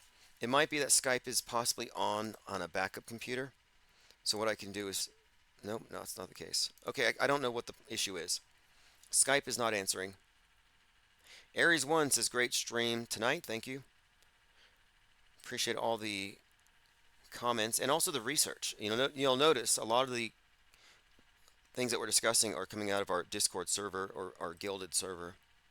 And I try to make it a point to cite my sources, because what happens when you take content, you farm content, you take it from others, and then you put it on your own channel to grow it, which is the standard for Trutherville. on X. It's very big. People borrow and they don't source. Well, if you don't source, we can't trace it, and we're trying to build a network, and we want a network of noticers. And if you say, oh, these people are noticing these things and they're very discerning, but I'm just going to take it and not give them credit, it's you're killing the network. That's what I'm referring to. It's not about growing a channel. It's not about clout. It's not about competition here. It's about accuracy and growing a network of perceivers, people who notice things, and expanding the conversation. Pop quiz. O.J. Simpson estate reverses vow on Goldman family getting zero from the payout. How big was the payout from the O.J. Simpson estate? Anyone?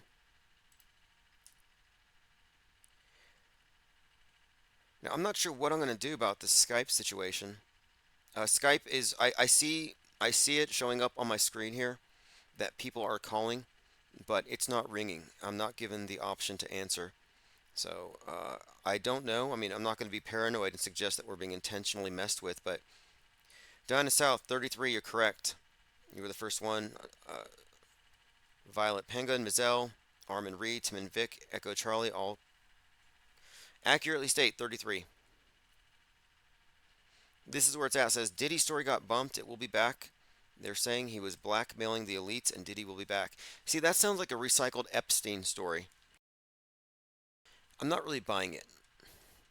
I mean, I've seen a lot of questionable stuff. In fact, there's more questionable stuff around Diddy than Epstein. Like, Diddy is more Epstein than Epstein, from what I can tell. And some of the stuff is just really creepy, to be quite honest. So, I'm not saying it's not true. It's tricky. I don't want to fall for another soap opera with hopium that the bad guys are going to be unmasked and it's all going to change. That's what it sounds like, but we'll see. This is where it's at. Says you can call me back. Okay, so it's not taking incoming calls, but I can possibly still call out. I love Skype.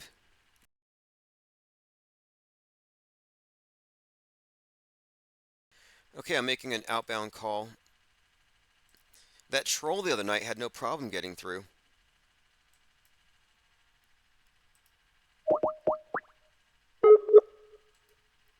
He was some kind of like, I guess he was like a Freemason. And he was like, how dare you insult the Masons or something. He was really mad about it. He was like, you kissed him. Hello? Hey, what's up, caller? Hey, what's up, Tim? This is where it's at. What's up, my boy? How you?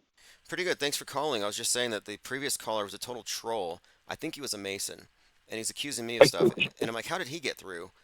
And then you're not getting through. So glad you're in. I know it's been a few years, man, but it's good to talk to you again. The Burning Man, okay, the Civil War thing, like I said, I don't really like the spoilers aspect of it, but I'm going to give you the spill. They don't say what the war is about. The country is just at war, and they're following the journalists. So this is very pro-media right now. I think it's because a lot of people really just don't respect that, that career anymore. And I think that's why they did it. But they were staging war pictures. They were following different units. And Texas and California clicked up together. There were some other scenes that was like really crazy in that movie. I sat in my house like the day it came out and I watched it and I was like, wow. But it was definitely leans more left. They try to act like it's neutral, but you can kind of tell, you know what I mean? Yeah. That it definitely it goes towards the left. I had figured it would because I thought militias are scary to the left. And now that I'm hearing that the journalists are being portrayed as, sort of the heroes or actually brave or something, I'm like, okay, this has got to cater to them because they see the media as their heroes, their champions. And the dude who directed it, he's not American.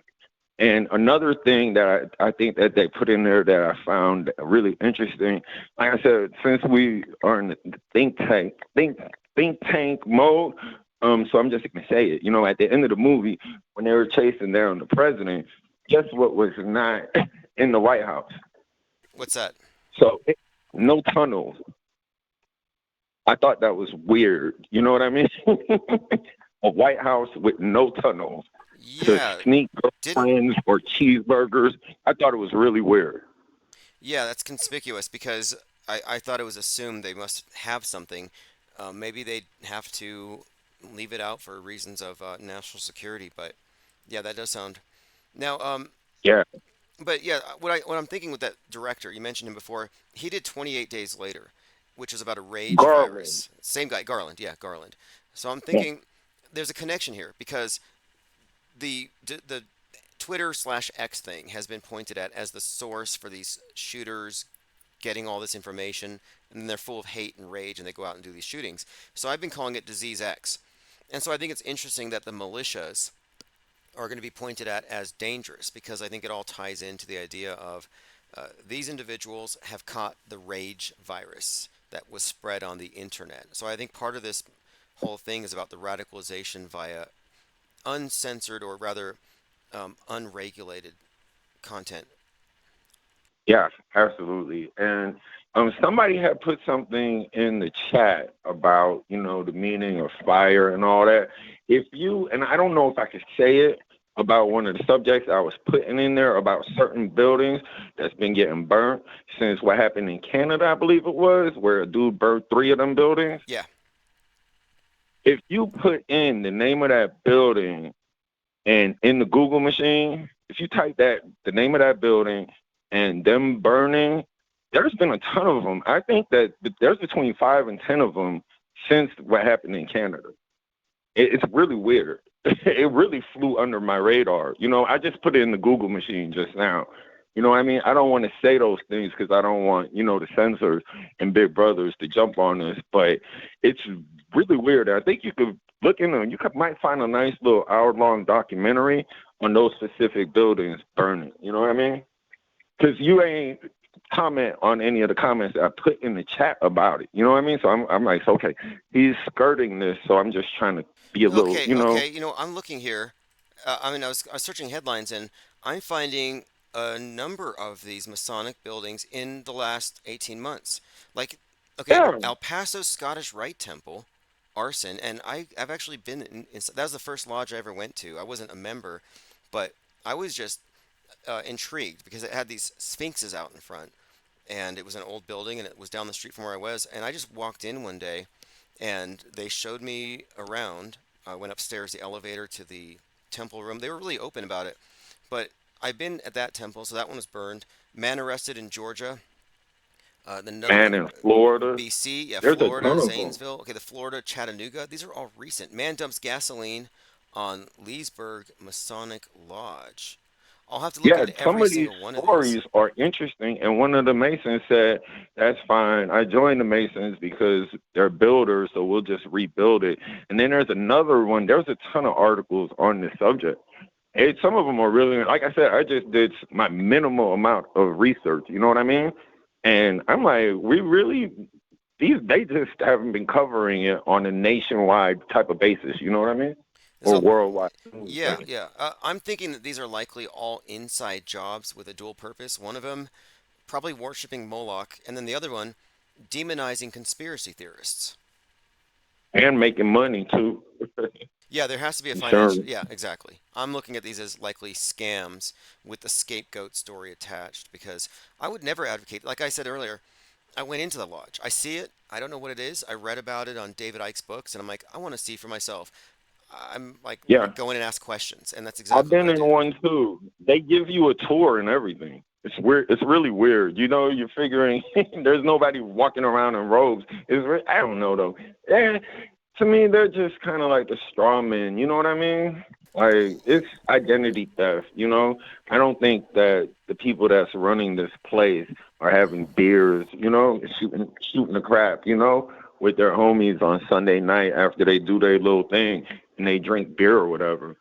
So I think I Yeah, I don't know. agree. I One agree. of the people, There's no yeah, one of reason the to say people. you can't point to a lodge and say they conspired and did this. So it's kind of a straw uh, man, as you say. Yeah, one dude said that he did it because they were following him.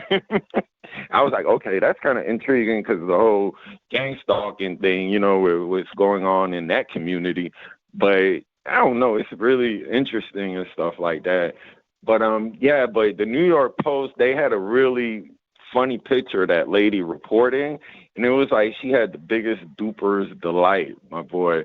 I was like, she looks crazy reporting. Like I said, I don't watch any of this stuff, so like I was just reading about it, and but I haven't seen it to, try to ascertain if it's real or not, Yeah, I thought she was But like somebody's barbecuing. That's kind of what I thought was explaining her duper's delight. But no, you're probably right. Look, if this was a psyop, they would have known, and they had the cameras in place, and they were prepared yeah, to show just enough. yeah, it's weird, but I think the whole civil, anyway, all this stuff, the same thing that was happening 200 years ago is going to be happening 200 years from now. That's the big MacGuffin to me. You know what I mean? And people thinking about, all these different things from getting raptured away, or I don't want to put down anybody's religion or anything, but I just don't see, this is just something to keep people occupied, between your job, your entertainment. If you want to be a conspiracy theorist, they'll give you that hopium, you know what I mean, and stuff like I think that. so. Look, I I mean, don't see any civil war. the common theme here is the world's going to end. We're guessing on when. And so when they're all guessing on the date, nobody's questioning the premise. Is it going to end? And I think this ruse is used both by the religious extremists, but also the scientific mainstream. And I believe it's to limit our frame of reference as far as time. Like, we're not thinking about 200 years ahead because the world ends in a few years. It makes everything more immediate, and I think it makes us more malleable because meanwhile, they are writing our history decades in advance and acting it out on the world stage. So they're multiple steps ahead of the masses, in my view, and all these doomsday scenarios are distraction. Yeah, like that Tucker stuff is interesting. Like I said, I don't watch like 99% of this stuff. I haven't been on BitChute and I don't know how long. And like the only thing that would somebody would say, like, I don't really watch a lot of that stuff outside of IPS, and I'm not even putting you in that bucket. As far as something that's contradictory, and stuff like that. I'm just like kind of just tired and bored. Most of it is like boring. I'm not even intrigued by any of these stories anymore at all. What I tell people is when you know how media works, you don't have to pay attention to it all to categorically dismiss it. You can go mentally off the grid, and you don't, because you're not programmed, you're not missing anything, and you know what you're not missing.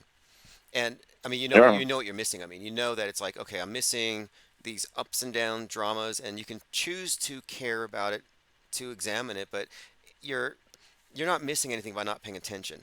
And they want everyone to have that fear of missing out, that FOMO. You have to be glued to the latest headline and be the first one to comment, retweet, remix it. And that is just such a huge diversion, I think. And it's meant to tie people in also to the metaverse, to the stage in the mind, and to pull them out of the meatverse reality, which is where I like to keep my feet. Absolutely. And I just posted a little clip from Tropic Thunder, and I think it just, in a nutshell, it had RDJ, Robert Downey Jr., dressed up as a black dude. But it's a little clip, and whenever the first time I really saw it in the proper context, through the right lens, I was like, they just kind of just tell it on themselves. But it's really funny. I thought you might want to check it out. I don't want to take up too much of your time. I'm pretty sure other people want to come through. It's good to talk to you again after all these years. But yeah, like a little documentary, I would pay for it. If you could do a breakdown on Okay. all these. Okay, thanks for calling. Projects. I 100% appreciate you calling back. It's been a little while, but I always see your comments there. And yeah, you were very active during 2020, interesting times. And I'll take you up on it. I will record a video on all of the Masonic fires, and we'll analyze their names and the dates, and we'll see how much of this is likely an inside job and how much of it is authentic, or if this is some kind of a smear job against conspiracy theorists who are opting for the Masonic straw man as a scapegoat. Yeah, and I was in St. Augustine over Easter weekend. I went up there beach and stuff like that with my girl and all that. And it's a really interesting place. It's a really historic place, from everything from slavery, forts. I think it's like the first city the first jail, all that stuff is in St. Augustine. It's a really like, it's known to be like a place that's like haunted too. Like they do tours at night, you know? It's really weird. When I saw that he came from St. Augustine, I was like, that is so weird. You know what I mean? It's kind of a creepy place. Like it has like a famous fort, like all kinds of historic things supposedly happen there, you know? Yeah, I want to look into that. I'm glad for that information. And also, even St. Augustine himself, because there may be some kind of connection with that saint and his story. But someone had pointed out, too, that there was an attack by uh, Francis Drake. And now this is interesting, too. Okay, Francis Drake burned St. Augustine. And so now we have a connection between St. Augustine, this burning man, and the dragon tail spire that just burned. And that spire that burned was from a stock exchange. And this guy's majorly anti crypto. So I think there's some kind of a connection here. And then one more thing, Sir Francis Drake is mentioned by Ronald Reagan the night that the Challenger was Yep. burned up, and that's because he died on the same date as a Challenger 128. So there's some kind of a reoccurring or repeated theme here. I think that there might be. Yeah, I don't mean to cut you off. I apologize for that. My bad. But yeah, I hate to say it out loud because I sound crazy. I hate even saying that I sound crazy. But I think that there's something that has to do with this Drake rapper dude. Oh, he's well. No, you're not crazy. Look, the immersive illusion puts all these props around you, so you can't help but get the memes they're driving in. And yeah, Drake has been very well represented in the news in the last few days. Like I'm like, it's like a few months ago it was Taylor Yeah, Swift. Now it's Drake. Why is Drake suddenly in everybody's face? yeah, it's crazy, man. But yeah, I'm gonna let you go. I'm pretty sure Cool. other people when it comes to, and yeah, check out that little clip. It's only like 30 seconds of it's so funny. I think you'll see the value in that one. Might be one of your favorite memes later on. Yeah, All I'm right, gonna play it. everybody Thanks for have the a, call. I'll play it right after I hang up. Okay, see ya. all right, but you be safe, my boy. Peace. Likewise. All right, this is where it's at, and I'm with them on this Drake thing, and there is a connection, I believe, between Drake, Sir Francis Drake, the burning of the Drake tail, and the guy from St. Augustine burning himself. This dragonfire thing, and the 128 date actually has a lot of significance. The guy was 37, which we could tie into the Challenger explosion. There's some connections here that are fascinating that I want to delve into. Let me play this clip.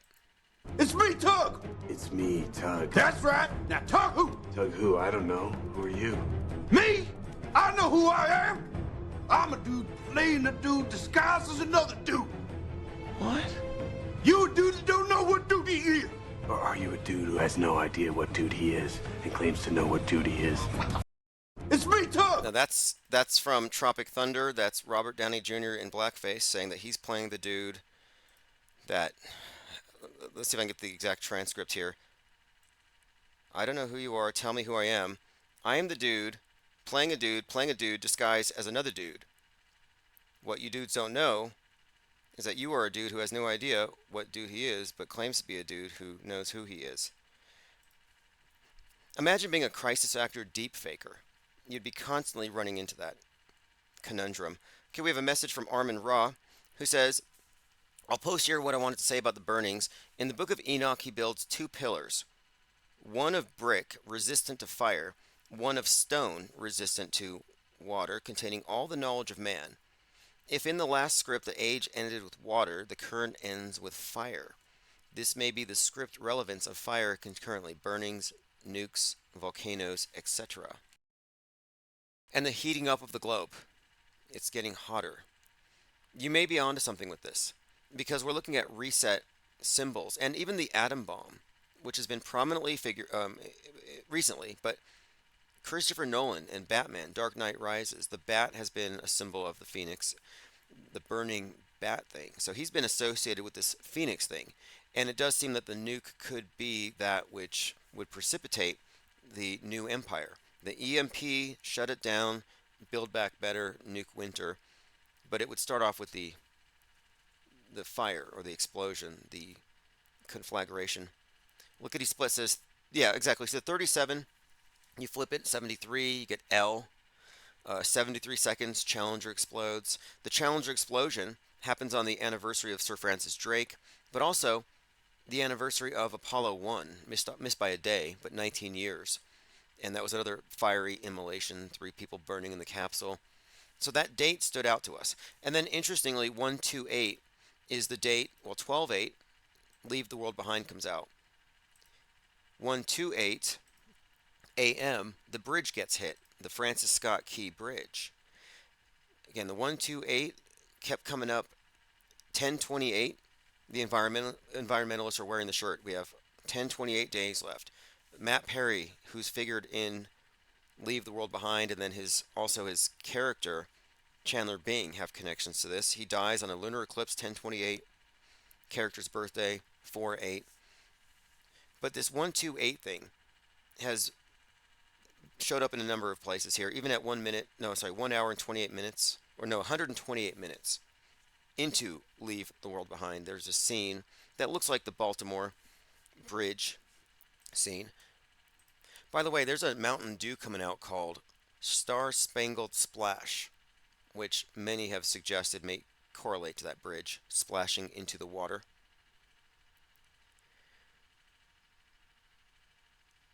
Echo Charlie says, there's a famous poem, Fire and Ice. Some say the world will end with fire, is the first line.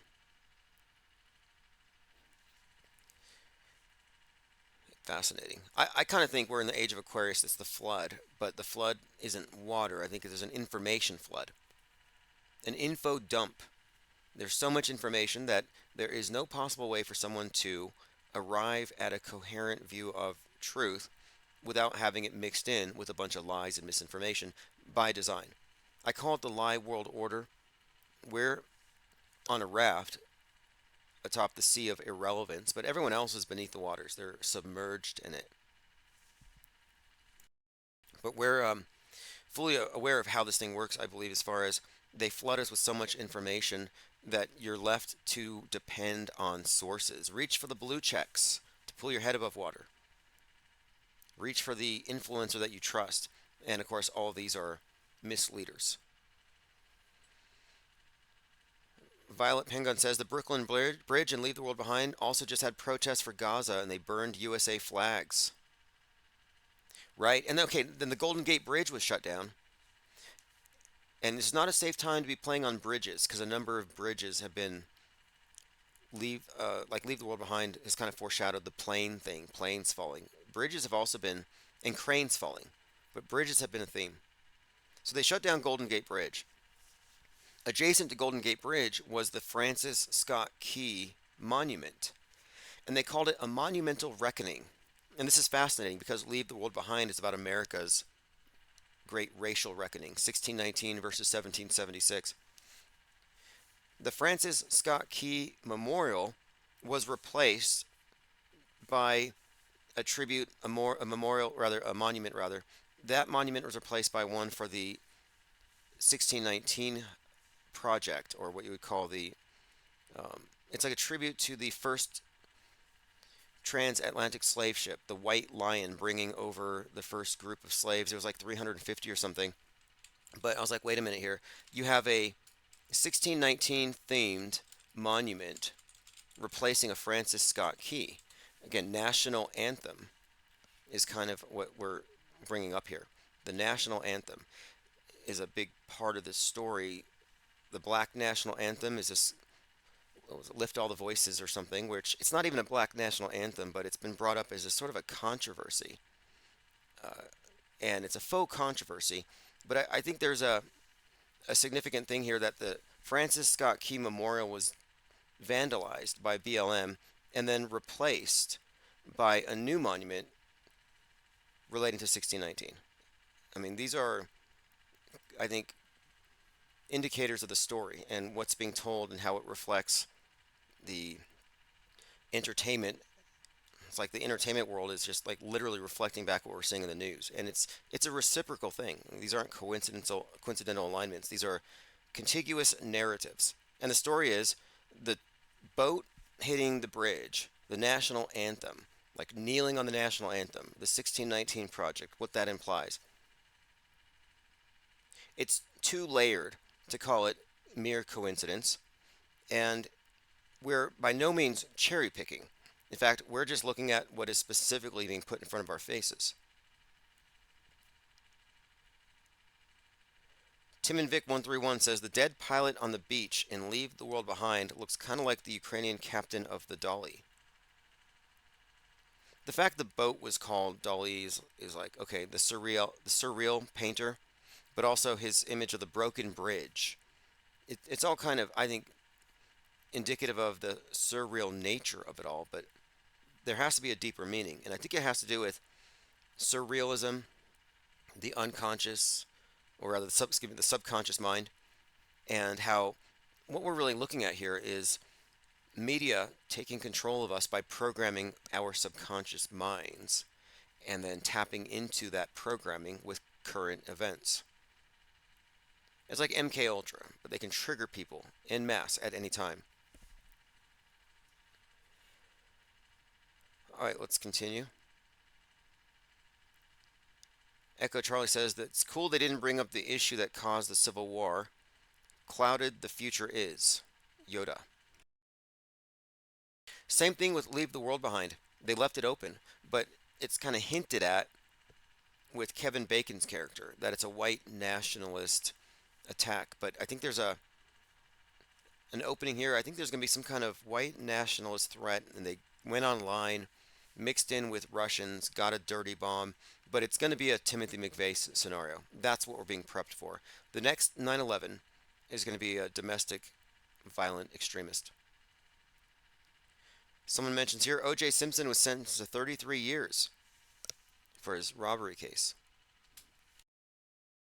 Lots of 33s around that guy. Okay, so I'll look into the burning lodges. I will do a full report on all of the burning lodges that I can find and all of the culprits, and we'll see what we come up with. The 128 connection to Francis Drake. I noticed this a while ago, and I was correlating it with the movie. I believe he died at sea, but the Drake dragon connection to the fire. Now here's another connection. As we were approaching January 28th, 2020, I was like, look, there's going to be some kind of fiery immolation in the sky. And interestingly enough, Elon Musk said we are going to sacrifice the Falcon in Dragonfire. So I was looking for a Challenger-like explosion in 2020, and SpaceX sends Falcon 9 with dummies in it and blows it up. Sacrificed it to, quote, Dragon's fire. Now, the Dragon connection here again is that Ronald Reagan, after the Challenger explosion, said, hey, it's the anniversary of Sir Francis Drake, an explorer like the Challenger astronauts, and Apollo burning in the fire. So they make these connections between the immolations, the death, the sacrifice, and Dragon's fire is, kind of intimated into the story. So bring it up to right now, St. Augustine burnt by Drake, and this guy from Augustine sets himself on fire in the wake of the Dragon Tail spire burning, and this guy's anti-crypto, and the spire was this old stock exchange.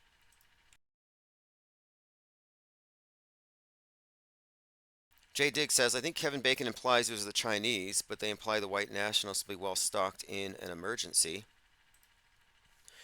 Well, he seemed to be an insider who was preparing himself when Julia Roberts' character comes up to him. And so I don't know exactly, what his whole thing was. He did kind of suggest that he knew something was coming. And I kind of thought maybe the white nationalists are going to be behind these coordinated attacks on the power grid, and they would purposefully sow disinformation. But it could be. Again, China, the dragon. This is also Year of the Dragon. So Year of the Dragon is another thing to include into this.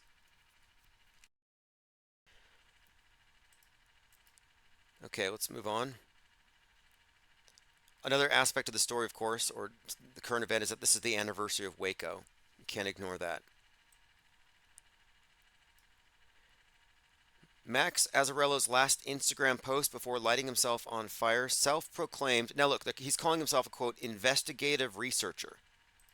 An investigative researcher who notices the Simpsons are somehow nefarious and connected to everything. Self-proclaimed investigative researcher says, I love you on his last Instagram story. But he says they're going to hit us with an apocalyptic fascist world coup. And this has been the main story of the day. His manifesto is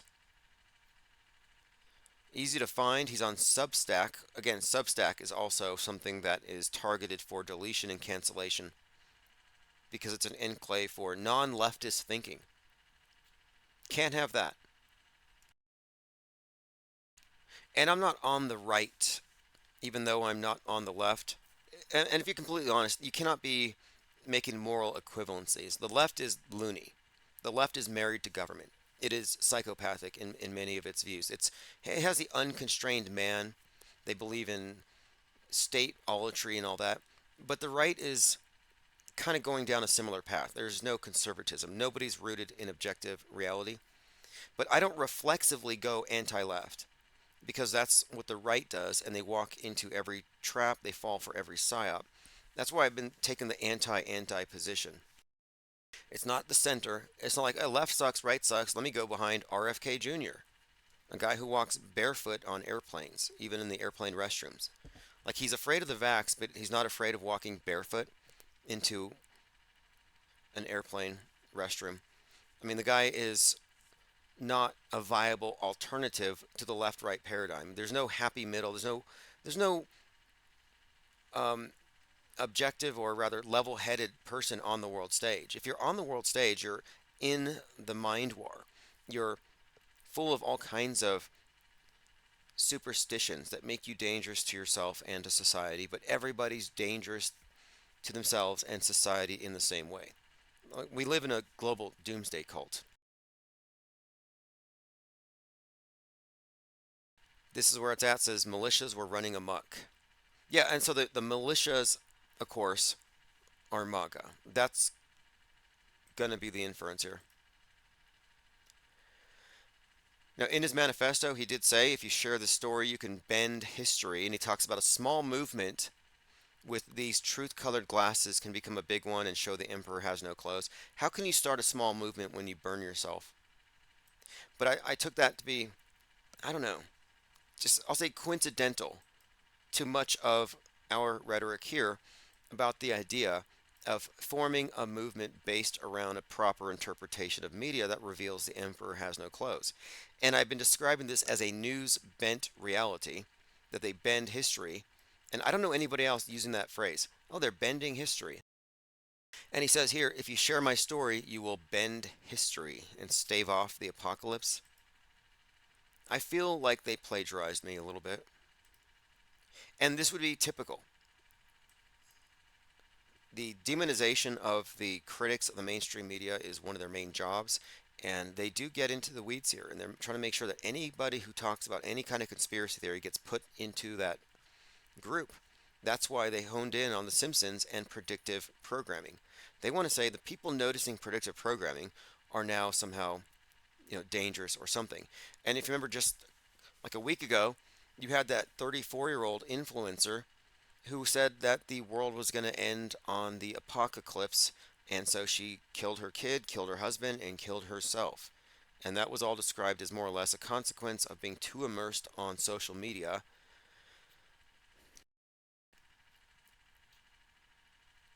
All right, let's move on. A couple more things I wanted to get to. NASA awarded a $57 million contract. $57.2 million contract to develop infrastructure on the moon. So some company got in on this massive grift, and they're going to start building roads on the moon. And how much do you want to bet they build them on the dark side of the moon? Because that's where they get all the sun. Because there is no dark side. It's the far side. So the far side of the moon, where we can't see, except for the graphics they give us. We'll get these really cheesy photoshops of these roads on the side of the moon we can't see. Why don't you just draw something on the face of the moon so you can shut up all the critics? It'd be so easy.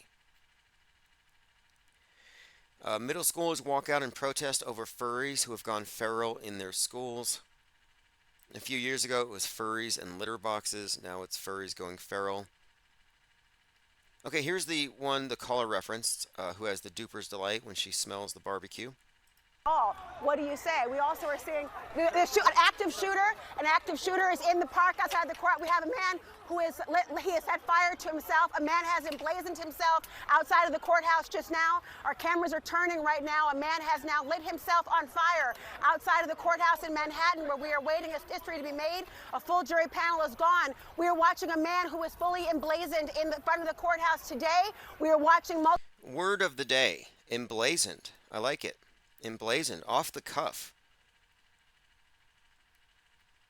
Conspicuously inscribe or display a sign a design on.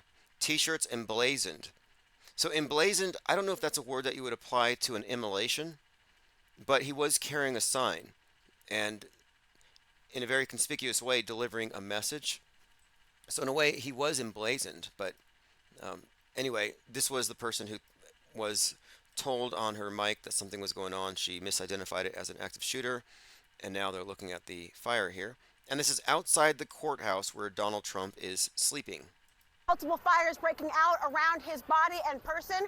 We have seen an arm that has been visible, that has been engulfed in total flames. There is chaos that is happening. People are wondering right now if people are in danger. I'm looking across the courtyard. There is a man racing to his aid. There is coats coming off to try to put out the fire. We have members of security details. NYPD is rushing to the scene. They are trying to come now. Officers are on the scene. A fire extinguisher is right now present, being put on this man to try to put out. Give this reporter a raise, psyop or not. This is award-winning content here. This is pro. People are climbing over barricades to try to separate the public to put out the flame on this man. He has lit himself out in fire in front of the courthouse right now. We are watching as they're playing. We can smell the air. I can smell the burning of some sort of a flesh. Oh, see, that's where I'm saying this is fake. The instant I smell burning flesh, I'm leaving the vicinity. Like, I don't want that in, like, you inhale something like that, you take it with you. I worked as a decedent transporter, and you spend enough time in the morgue cooler a few times, you walk home and you smell it on your breath. I know that sounds terrible, but if I smell burning human flesh, I'm not hanging out. But no, she's working with CNN. She's cool with it. I can smell the burning of some sort of agent being used as well as an accelerant to put that fire. I smell an actual fire extinguisher having been displayed. I see a person whose body appears to be on the ground being surrounded by officers. I have multiple officers. I've counted about a dozen. All right, excellent. Yes, she moonlights as an auctioneer, says this is where it's at. Mazel says, wouldn't you smell burning hair too? Right. Well, the burning hair for sure, but where's the screams? I don't find this very believable. I really don't. I think this is performance art. Wouldn't be a first. And again, this character's manifesto is almost tailor-made for another attack against, quote, investigative researchers. Against people with Substack blogs. Against people looking for overarching conspiracies to fight against. So I kind of want to end on this point here. I am definitely not on the same sheet as this person. However, I do know, I'm not saying I believe, I know there's a monolithic conspiracy that controls the world. However, my position is inactivism. My position is conscientious objection from its psywar. I don't take a position of the anti or the pro. I'm anti-pro, anti-anti. We are inactivists. I have to make that clear because in no way would I ever advocate any kind of action that involves force or criminal activity or violence or any of this stuff. To me, that's not what we do here. We are more like Mystery Science Theater 3000, locked in a room, forced to watch bad science fiction movies until we go crazy. The difference is we didn't go crazy when the masses did. So they've embraced the crazy, but we're throwing popcorn at the screen. We're media critics here, more than anything. All right, so this is the story. We'll see what happens tomorrow. We'll follow it up. I don't know if the person is going to survive. I'm not exactly clear on where it's going. Other people are noticing the Bible predicted Christians would follow a false prophet that would have them wear his mark on their foreheads, and they posted a picture of a MAGA hat. It's about time somebody noticed. And Make America Great Again refers to the idea that America has fallen. Make America Great would suggest that we just need to improve things. But Make America Great Again would be suggesting that America was great and then it fell. And the whore of Babylon has scarlet across her brow. They make the point of mentioning scarlet across her brow. And I'm like, it's interesting because it's like the hat. The hat that MAGA is on. And so if America is Babylon and Babylon has fallen, then Make America Great Again could be said to be an analogous statement. America has fallen.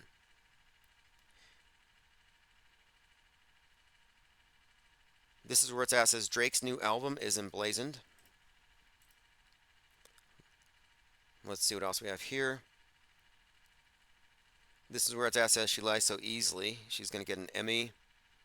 Lickety Split says smells like chicken. Diana South says body bags smell like new shower curtains. All right, let's go ahead and close this up. I appreciate the calls. I don't know the attempted calls. I'm glad that Armin Ree was able to get his comments through. I don't know what's going on with Twitch. I'm sorry, with Skype. I'm going to try to do something about it. I'll see if I can fix it here. I'll look more into this Drake story. There's these diss tracks. I kind of caught one of them. I've seen these diss tracks. I think he said that something about, and they're talking to other rappers in these diss tracks, like Rick Ross's house was like a YouTube influencer's house. So it's like millionaire humor, I guess. I don't get it. Your mansion's not as fancy as my mansion. Like, it's kind of not in my purview. Anyway, I appreciate everyone's comments as always, and look at the numbers, by the way. Look at the numbers listed. Favi. You have